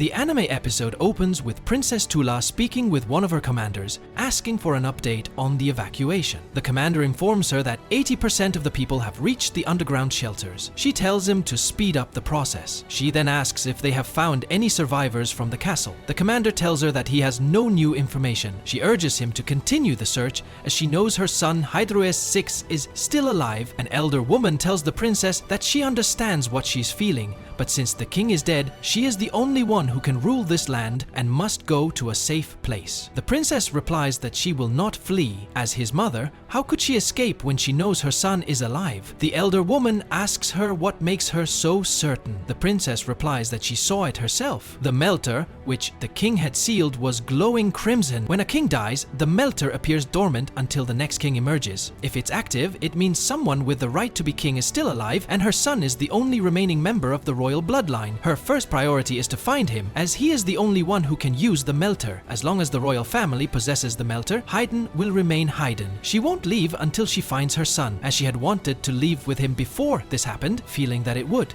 The heroes they have aren't strong enough to defeat the dark beasts. If only she hadn't delayed her duties on the day of the naming ceremony, she would have been able to get him. Just then, a man named Fabio Flib arrives. The princess asks him for news. He informs her that the 50,000-strong drill army clashed with the 6,000-strong Aslin army on the banks of the Maril River. The Aslin soldiers fought bravely but were helpless against the Rod army. But that wasn't all. Immediately after the battle ended, the lord of the dark beasts, Clevatess, appeared and attacked the drill army, wiping out more than half of them in an instant. But the next moment, the general created a strange sphere that trapped him, and he remains imprisoned within it. She asks if anyone has defeated a Dark Lord before. He tells her that Drill is coming with his remaining 20,000 soldiers. The princess is shocked. She can't believe it because no one has been able to defeat a Dark Beast Lord for 1,000 years. Her grandfather, who wasn't even a hero, managed to do that, so this is impossible and against all their traditions. Fleep tells her that Drill is a former hero who possesses a sacred treasure and believes they are worthy of it. The princess rejects this, stating that someone who leads an army to attack another country cannot be a hero. She then orders him to bring her armor as she will destroy his sacred treasure. This is her duty as a member of the royal family. She believes he must have the Hammer of Kings, which is the only thing capable of forging and destroying sacred treasures. Likewise, the treasure can only be carried by a king. Flip and the elder woman try to stop her, but they can't. The princess tells them that she is the king on behalf of her son until he appears and takes the throne. The princess prepares to go to battle. Flip brings her the Hammer of Kings. She thanks him because with this hammer, she will be granted the power of the ancient kings. She then asks him to have them meet Drill's army in the city. The scene shifts to the capital city of Hydrate at the main outer gate, where a giant man is busy smashing the gate. The scene then cuts back to Alicia and Kellen, with Phil, who brings a young girl named Nai to them. Phil excitedly tells Alicia that Nai is a hero, as she defeated all those bugs with a single blow and all her horrible injuries have vanished. He says he will be her servant as long as she is here, so she should tell him anything she wants him to do. Alicia asks him to bring Niloro to her now, and he quickly rushes off to do so. Kellen then speaks to Alicia, telling her that she has a servant now, just like he does. Alicia says she's very surprised by Phil's actions. Nay sits down and asks what they want from her, as she doesn't want to hear a long lecture. She asks if she can go, as her knees are starting to hurt. Kellen doesn't recognize her, so Alicia tells him her name is Nei, one of the sorcerers who came for Luna. Alicia then addresses Nei, saying she thought she used magnetism, which is why she was easily captured. Nei replies that if they had attacked her with weapons, she wouldn't be here tied up like this. She is weak and can't stop anyone with her muscles, and her guards were easily defeated as well. She wants to know what's going on here. Alicia tells her that she wants information about Drill and his relationship with a dark beast lord other than Clevatess. Nei is shocked and tells her she must have lost her mind. Where did she get such an idea? Alicia tries to rephrase the question, asking if she has ever seen his dark fluid before. The red blood that came out of his body and moved on its own was his blood. Nei replies that blood moving on its own is disgusting, and she has never heard of such a thing before. Kellen chimes in, saying that no one can produce dark fluid except for a dark beast lord. That's why Drill returned by himself and isn't a threat. But if there is a dark beast lord behind him, it's a different matter. They need to know what's going on. Kellen thinks to himself that if it's not him, That leaves Zather from the west, Ruthwell from the east, and Fordin from the north. He vows that if they dare to bare their fangs at him, they will pay the price. Elysia talks about the benefit of leaving her body and returning in this small form. He didn't leave his body, it was only what was hidden in his shadow. If I let them think they defeated me, I won't have to worry about them knowing my location. I can go wherever I want. It'll be easy to corner my enemy. Taking down Drill alone won't be enough to force my true enemy to reveal himself. Nay interrupts their conversation, saying she doesn't understand anything they're talking about. We only came to get the royal hide-and melter, and to activate it we need the prince. That's the only reason I'm here. She then takes off her glove, explaining that her power doesn't work if she touches them, so she needs to remove them, but this is her secret technique. She then uses her glove and her power to fly away and escape. The scene then moves to Niloro, who thanks some people for a ride. Nai sees them as she is flying and is overjoyed when she sees them in a carriage with iron wheels. She then attacks the people with her power. She tells Niloro, "I'll be scolded if I come back empty-handed, so I'll take you two to hydrate." She then uses her power and the carriage also flies. Helen and Elysia catch up with her. Nay is surprised to see them. Elysia tells her, "We prepared this carriage so you could get there quickly. Now you don't need to force it. I'm sure you know, but this sword isn't made of iron." Nay thinks to herself, "I've lost." When the people of the city see them, they rejoice, believing she will help and save them. Then Killeen speaks to Nay, asking her, "Are you satisfied now that you've done something heroic again?" Elysia scolds him, saying, "She already saved the town, you know. That's heroic, and I'm a hero too." Nilo then says, "I was impressed too. I was like one of the heroes in Legends, and I was so surprised when I learned he was a prince." Killeen says to her, "You are several times stronger than a normal human. I underestimated you. Crush her with your power." They start to argue. Then Nai says to him, "Why is the group carrying a prince so chaotic?" Killeen replies, "It's not chaotic. It was inevitable that it would end this way. Everything is here because it should be here." On their way, a large mountain appears, with Hydric behind it. Nae replies, "Don't worry, I will rise. I hope you all fall, except for the prince." Then she speaks to Elysia, saying, "I have been ready for a long time. Drill killed my father. I must hide my true identity. He cannot know about the dark fluid. I will expose his true identity." When they reach the city, we see everyone fighting. Elysia looks for the commander and finally finds him. They all land on the ground where the princess and the commander are. The princess tells the soldiers, "Your weapons are as strong as the sacred treasures." She tells them that the only enemy they must defeat is General Drill. The first squad prepares to attack and indeed begins the assault on Drill, but he instantly eliminates them as if they were annoying insects. The archer squad begins to strike him with arrows, but he instantly turns the arrows to ash in the blink of an eye. The queen is shocked that he is using magic. The shield squad begins to cover and protect the queen, but he attacks them with one of his arrows and eliminates them instantly. He then moves toward the princess and grabs her by the neck, threatening her and telling her, "You will never become a queen because you are not of royal blood. I am the only one who possesses the strongest royal blood. Therefore, I am now the ruler of this land. If the direct heir to the king dies, the title passes to the nearest relative with the strongest blood. This is the law of this world. I came to destroy that and remove the false destiny from this world." He begins to tighten his grip on the queen's neck. The queen thinks to strike him with the hammer of kings, but she cannot move. "Without his sacred treasure, we have a chance to win. If I can create an opening for just one moment, I might be able to defeat you." Suddenly, Elysia begins to descend from the carriage. She falls down like a rocket and orders him to stop. "I have come to greet you, Drill, and to avenge my father." At this moment, the queen tries to strike his sword with the hammer, but Elysia's fall on Drill causes a huge explosion and the queen is thrown far away. Drill begins to clash with Elysia and asks her why she came to this place. This is a battlefield and there is no place for the weak and cowardly. The hero says that a hero's mission is to appear when the world is in danger. The queen is surprised to see the hero Elysia here, as she knows she went to defeat Clevatess. Elysia continues to attack Drill and they engage in a very fierce battle. Below, Niloro watches and asks Killeen, "Will Ms. Elysia be okay on her own?" Killeen tells her, "It doesn't matter whether she will be or not." While she distracts him, we will head deep into Hyden Castle to find the melter. That's what Drill and the one behind him want. I will find out who he is first, And that's why I brought you, Luna. It seems only a royal person can open the door to the melter. We see the soldiers protecting the entrance to this place. Their commander says, "Be on high alert, for we do not know from which direction the enemy will come.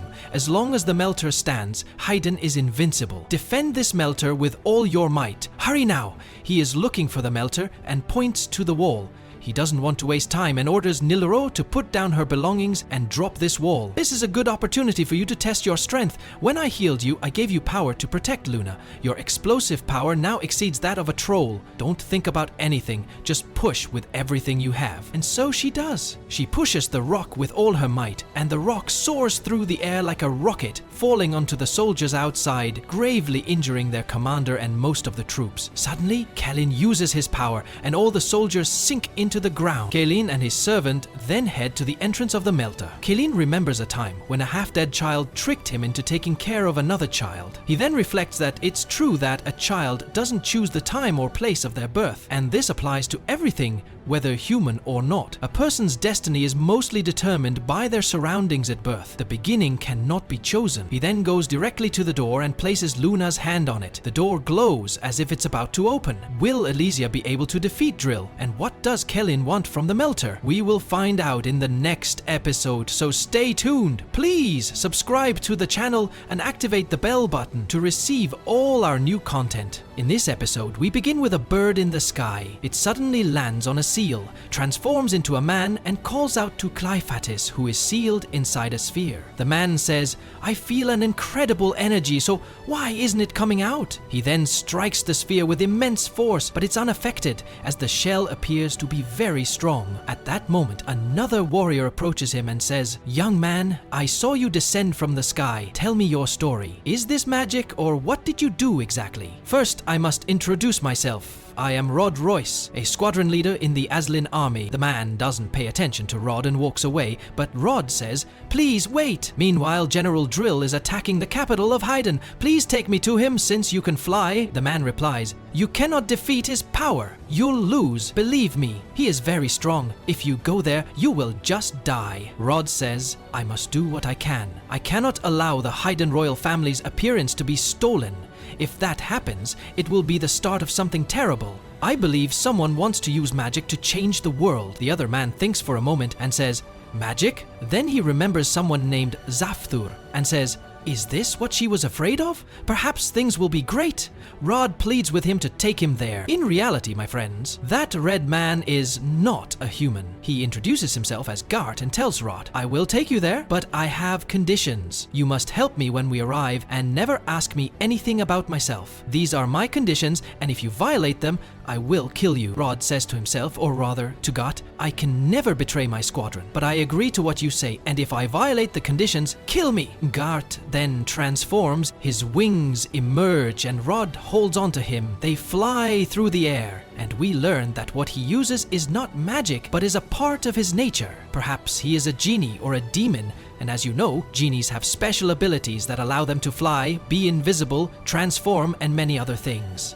On the other hand, the scene shifts to Kalin, Nilro, and the little boy as they try to enter a door using a fingerprint. Kalin places the child on the spot, but the child pees on it. Nilro is quickly ordered to clean him, change him, and put a diaper on him. Kalin then looks up and sees that the building is very tall, but he decides to jump or observe from above. He jumps left and right and climbs up. The heat was so incredible that if an ordinary dark monster were there, it would be completely incinerated before reaching the bottom. But Kalin is not ordinary, so he jumps into the hole with great speed. Here, things are turned upside down. We see Nilro, and when she turns around, she is shocked. Perhaps it is the king, holding his head in his hand. The king, who was killed and beheaded by Kalin earlier. On the other hand, we see that Kalin has finally reached the bottom, but he was hidden in his shadow because the heat was very intense, and he would have probably been incinerated if he hadn't used that ability. He then picks up a stone and sees that the stones used in the building are not ordinary. He looks behind him and is shocked to see Nilo lying on the ground and the door opened, but he doesn't know who opened it. At that moment, he sees the king and is very surprised, saying, "How strange, I didn't expect to meet a headless king." Meanwhile, things were heated between Elisa and General Drill, but he was very strong, delivering deadly blows. He tells her, "How do you call yourself a hero when you are this weak?" Drill then explodes the area where she is, but she manages to escape quickly. She searches for him and finds that he is heading toward the smelter, so she decides to go there to stop him. When Drill reaches the smelter, the commander arrives with her guards, who try to strike him with their weapons. Lisa rushes toward him and uses the invisible sword and rising dragon spells to strike him, but she can't. Drill informs her that he was the one who taught the swordmaster this technique. He then uses his power and strikes her with it and tells her that if she survives that blow with her limbs intact, Drill, believing she was truly the daughter of the swordmaster, was asked by Elisa what had happened between him and her father. He replied that Margot, the swordmaster, was a friend who had tried to master the sword at the same school and a rival who competed with him for the title of hero. It seems she had never heard of this before, so he would tell her how he became known as the Dragon's Drop and how her father abandoned his dream of becoming a hero 25 years ago in Eilburg, the capital of Islin. They were the last two competitors from the same school. They were preparing to fight each other for the first sacred treasure that the owner of Hayton had forged in years. Drill spoke to Margot and told him not to hold back, to which Margot replied that he didn't think he would ever have the chance to do so. The match began, and they struck at each other until Margot won the competition. Drill said that if the tournament had been held just 6 months earlier, and if he hadn't helped him with his training, Margot wouldn't have been so strong. But he was the hero, and that was that. Afterward, the king honored him, as he had now become the strongest swordsman in Eudithia. The king then bestowed upon him the title of Swordmaster and a name, for which Margot thanked him. The king told him he could now call himself Swordmaster Margot Giolenful, and gave him the sacred sword. From the moment he took the sword, he had to fulfill his duty as a hero to slay dark monsters and protect humanity. The king wished that one day he would defeat the 4 dark monster lords and expand the human world. He then asked him if he was ready for all of this, and if he was, to take the blade and fight with it. When Margot grasped it, he was overjoyed. A strange power flowed through the sword. The king informed them that it was a sacred treasure, but the sword was incomplete and that he had to complete it himself. Margot didn't understand, so the king explained that the first thing he kills with it is important. The sacred treasure carries a soul, and by absorbing the soul of a defeated dark monster, it will gain eternal and unique power. Therefore, he must choose his first kill wisely. The king then left them to their own devices. Afterward, Margot sat with Drill, discussing their plan to assemble an exploration unit. Margot explained that if he went alone, he would have to use his sword on weak dark monsters and would never be able to become a hero capable of reaching one of the dark monster lords. "I think a northern dragon would be a good choice," he said. Drill was astonished, angrily saying, "A northern dragon? They are servants of Vobadin, the dark monster lord of the north. Everyone knows them. What will you defeat first with that sword?" "Defeating a dragon. They live beyond the strait, in the frozen dragon plain. You won't be able to reach them with an incomplete sacred treasure," Margot replied. "That's why I must go. I don't think I can defeat one of the dark monster lords with anything less." Drill became furious again, saying, "Are you serious about challenging one of them? They are legends that no one has reached in 1,000 years. Drill then turned to Alyssa, telling her, "At that time, I believed in the traditions of heroes. I thought he was foolish to challenge one of the dark monster lords, but I knew Margot's strength better than anyone.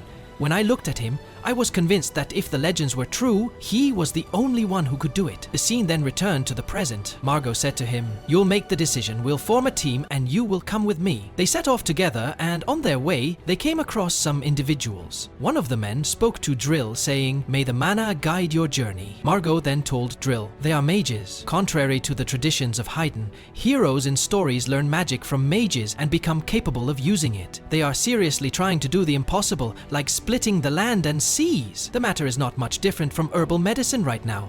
But in any case, they are not strong enough to accompany me." Drill now tells Elisa, "But in the end, we learned that the path was harder than we imagined, and the dragons were incredibly powerful." The scene returns to the past, where they are fighting the dragons, who are very strong. They can't defeat them, and they are the only 2 remaining. Drill tells Margot, "We must retreat. You're going to die." Margot replies, "If we retreat, we will never return. This is our only chance. I want you to use the rising dragon strike on me. It is the only way for me to reach that world." Drill agrees to his request, saying, "Don't blame me if I die." Drill then uses his power, and indeed he manages to reach the dragon and kill it. Drill then tells Elisa, "The battle that followed was horrific. Even on the ground, its speed and destructive power were astonishing, but Margot grew stronger with every strike from his sword and every blow he took.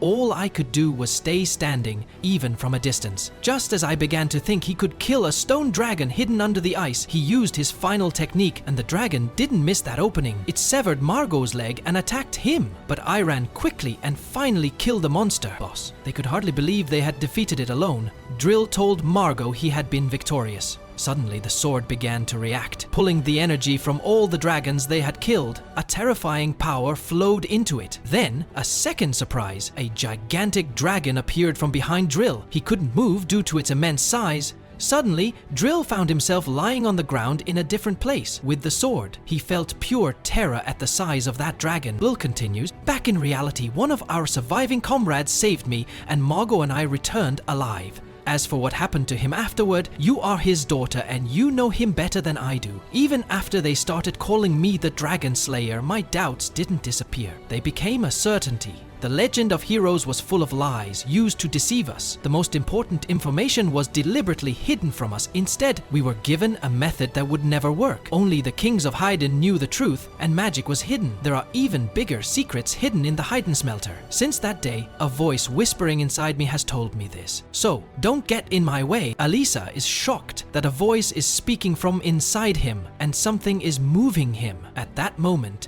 Drill's eyes and his entire body glow with fire, and he summons the lethal dragon. The queen is stunned, as this is spirit summoning magic which she has read about in ancient legends. Drill immediately launches a powerful attack on the hero Alisa using the dragon. He then rides the dragon and flies high toward the smelter. Alisa gets up to find her body is in pieces, but because the dark essence is still inside her, her body heals again. She begins to call out to Kylene through an internal communication. Kaylin tells her to be quiet. "I'm witnessing something interesting here. I don't know why, but a headless king is about to throw his grandson into the smelter. What will happen next? What will Elisa do? Will she be able to stop Drill, and will Kaylin intervene to stop the killing of the little boy, Luna?" For all the answers, tune in for the next episode. What is a king with no head? In a kingdom ruled by a cursed smelter that demands royal blood, a hero faces an impossible choice. But when a child's fate hangs in the balance, the line between hero, monster, and even a demon lord begins to blur into nothing but ash and despair. The full story. Our story begins with Elisha, her voice laced with confusion, speaking to the enigmatic Klein. "A headless king? What does that even mean?" she asks, her mind racing. Is the monster truly going to throw the child Luna into the smelter? Just then the princess appears, emerging from a cloud of smoke. "I escaped from my men," she panted, rushing to Alicia's side. "I had to see if you were safe. I thought Klein had killed everyone." "It's just me," Alicia says, her tone heavy with loss. "The other heroes? They were all killed by Drill." The princess's face falls. "Haydn has no soldiers who can do more than contain Driel's forces within the city. We cannot stop him, not with his sacred treasure and his powerful magic." Haydn looks at her, a glimmer of hope in her eyes. "There's something vital I must tell you. Your son, Luna, he's alive. He was wrapped in a cloth bearing the royal family's seal, and he possesses the pure blood of Haydn. I am certain he is your son." Tears stream down the princess's face as she gasps, overwhelmed with shock and joy. "He's alive. My son is alive. Where is he? My companions took him to the royal smelter," Alicia explains urgently. "Driel is on his way there now. We have to follow them." The princess's resolve hardens. "Then I will go with you. It may be dangerous, but I will face any hardship to find my son." The scene shifts to the heart of the inferno, the royal smelter. We see the king, his movements stiff and unnatural, holding the small child Luna over the roaring flames.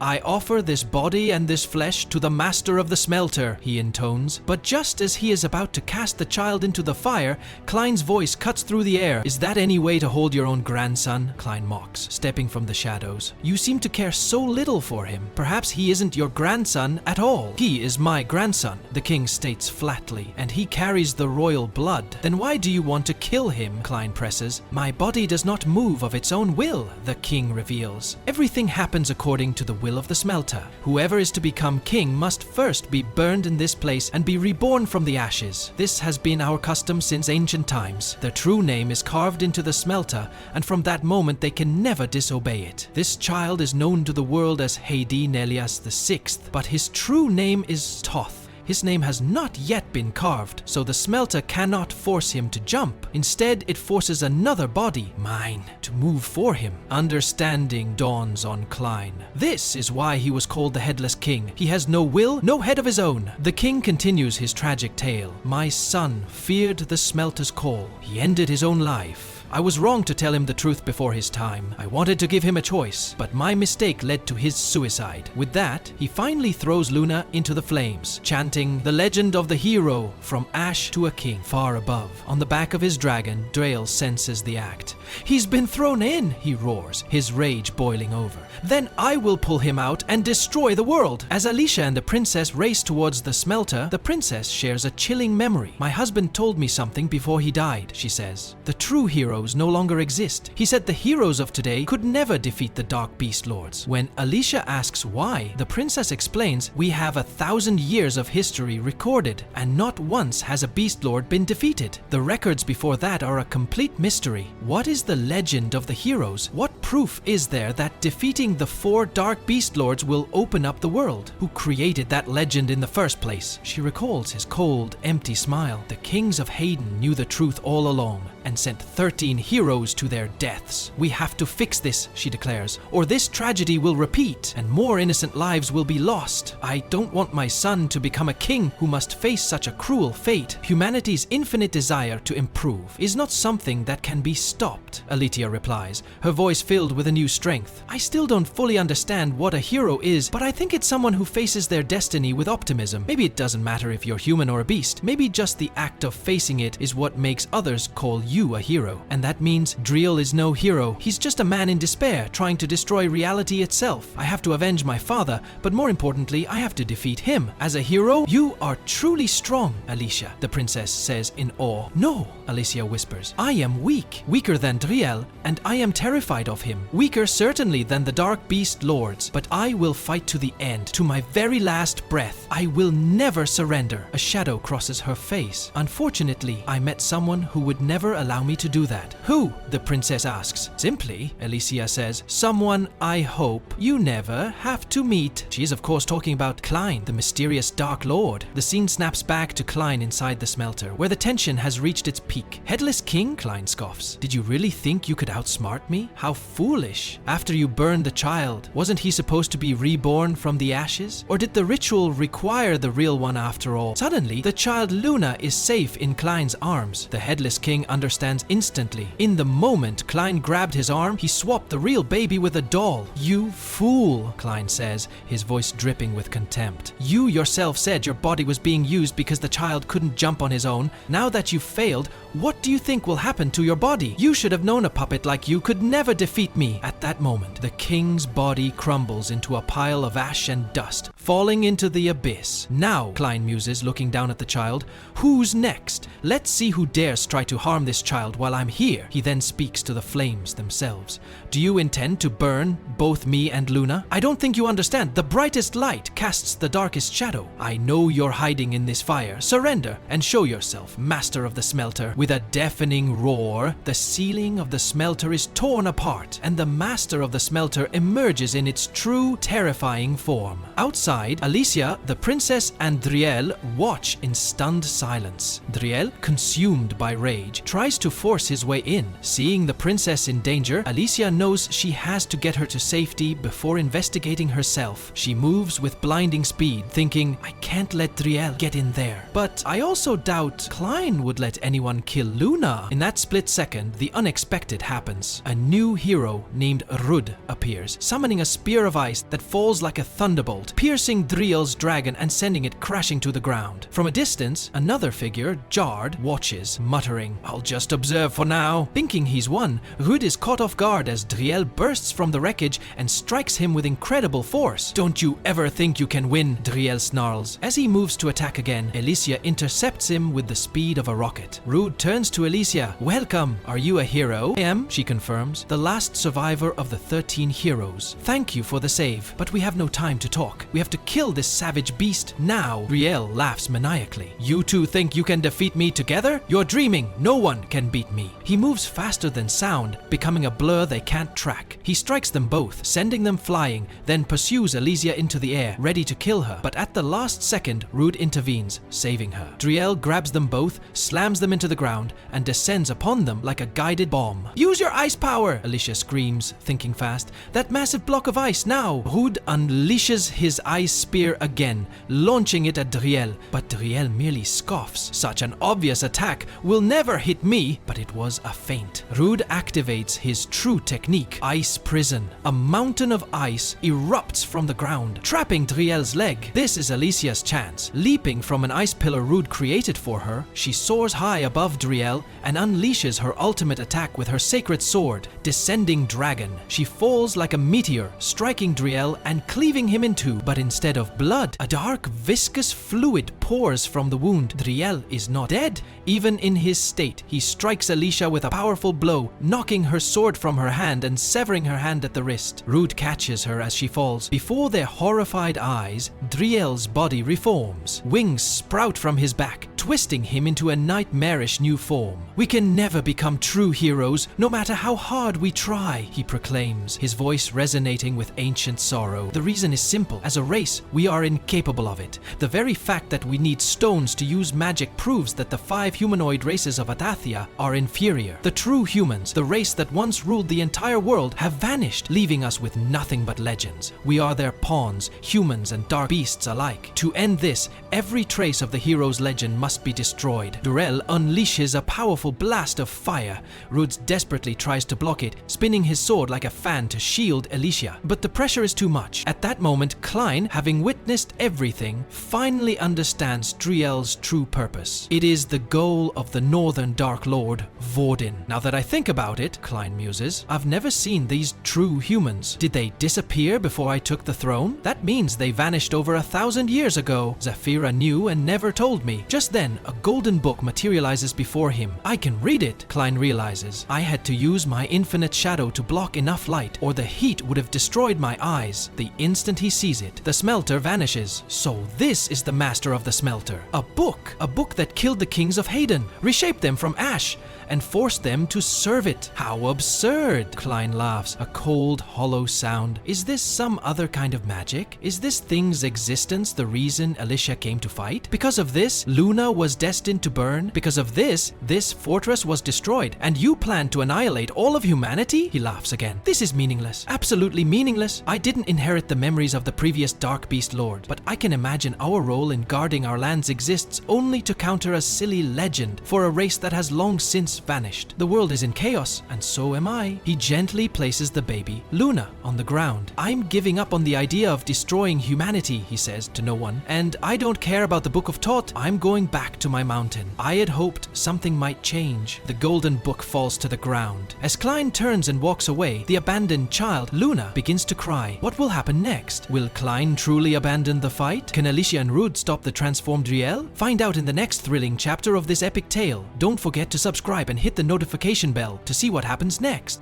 Our final chapter explodes onto the screen amidst a great and terrible battle. The world is on the brink and all stand at the ready. Then, from the earth and shadows they emerge, colossal beasts, leviathans of destruction, that begin to tear through the homes of the innocent. The army unleashes a barrage of cannon fire, but their efforts are futile. The shells burst harmlessly against the monster's thick hides. The scene cuts to Klin, his voice a cold, detached narration. They say the world was born from chaos, he muses, and if that's true, then so was I. Are these truly my words? Or am I simply bored? He gazes out at the carnage, his eyes reflecting a world drained of color.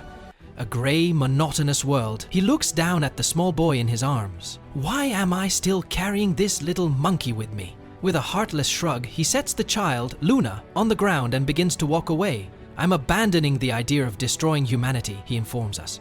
I no longer care for the Book of True Humanity, nor the Book of Tur. I will simply return to my mountain. The sacred book falls from his grasp, landing near a terrified Luna, who lets out a piercing shriek of fear. From the heart of the battle, Elysia's voice cuts through the chaos, calling out to him.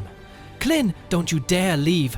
Don't you dare let Daryl destroy this world. Clin doesn't even turn. I have no reason to stop him. The fate of humanity is of no concern to me. I'm not talking about humanity, Alicia cries, her voice filled with desperation. I'm talking about Luna. Have you seen his eyes? I dare you, Clin. I dare you to look into that child's eyes and still say this world is grey. I don't care about true humanity or what a true hero is. I don't care if the ancient legends are all lies. Look at him, Clin. Look into Luna's eyes. He pauses, he turns. He sees the small child, struggling to stand on his tiny legs, his face streaked with tears as he sobs uncontrollably.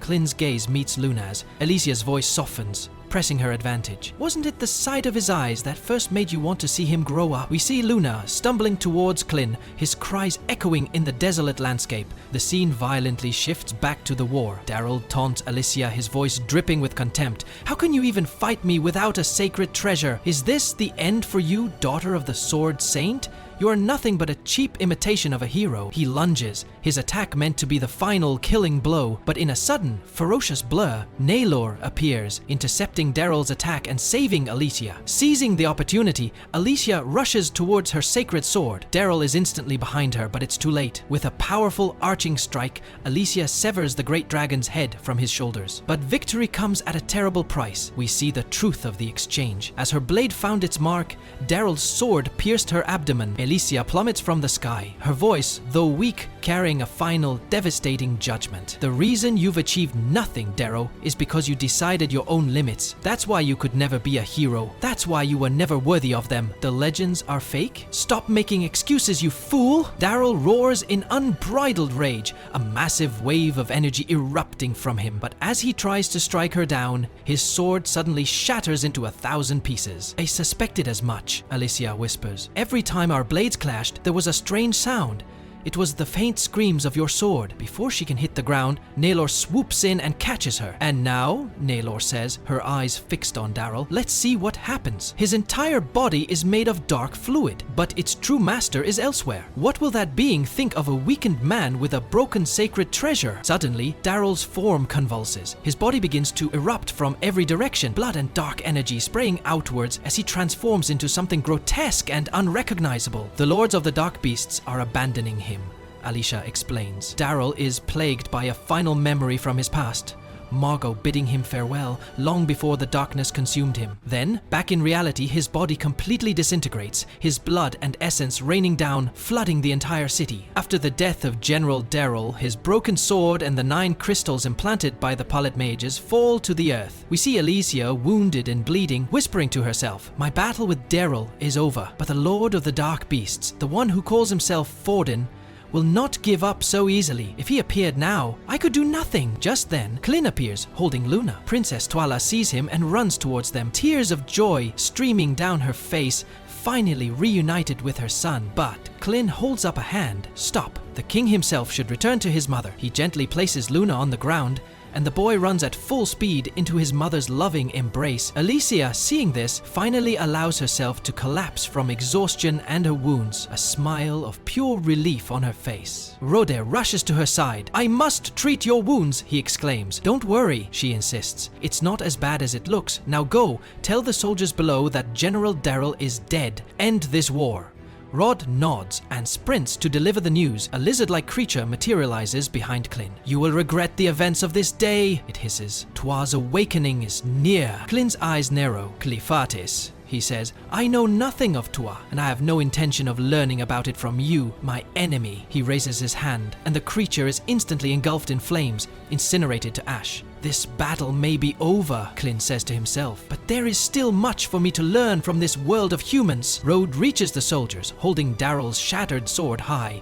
Alicia has slain General Daryl. Both sides, lay down your arms. When Daryl's men see the sword, they break ranks and flee. At long last, the war is over. Elsewhere, in a dark chamber, a man reaches for a glowing sphere. An old man stops him. Do not. The one within is still alive. It simply refuses to come out. No one must approach it. No one must see it. Back in the city, soldiers are arresting Daryl's remaining men.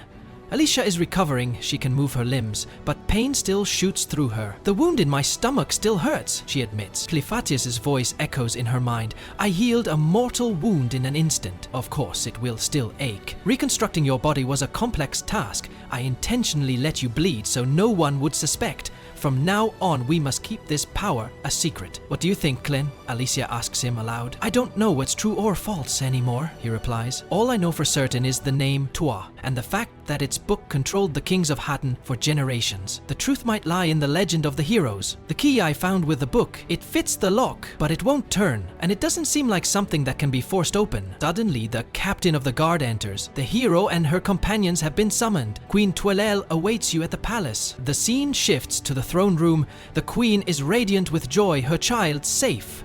She greets Alicia and the others. I can never thank you enough. To everyone's surprise, Naylor falls to her knees, sobbing, Your Majesty, I am so sorry. The queen is taken aback. Clin explains she believes her humble birth makes her unworthy of nursing the future king. The daughter of a slave and a common bandit, she has been murmuring about how she has defiled the king's mouth and other such things. The queen walks to Naylor and gently lifts her chin. Raise your head, my child. I will not hear such talk. When my son was lost, my greatest fear was that he was hungry, that his cries were from an empty stomach. I do not care where you were born. You are my son's only savior, and I am eternally grateful to you. She turns to the heroes. Ask of me whatever you wish, land, titles, anything within my power. Just ask. Everyone humbly refuses. Everyone except Clin. He steps forward. I have but one request, Your Majesty. Name it. I wish to become the king's magic tutor. And so, our episode concludes on a note of hope and new beginnings. What future awaits our heroes? What is the secret of Tua? Join us for the next part of this incredible anime, coming soon. But for that to happen, we ask you to subscribe to the channel and hit the notification bell to receive all our latest updates.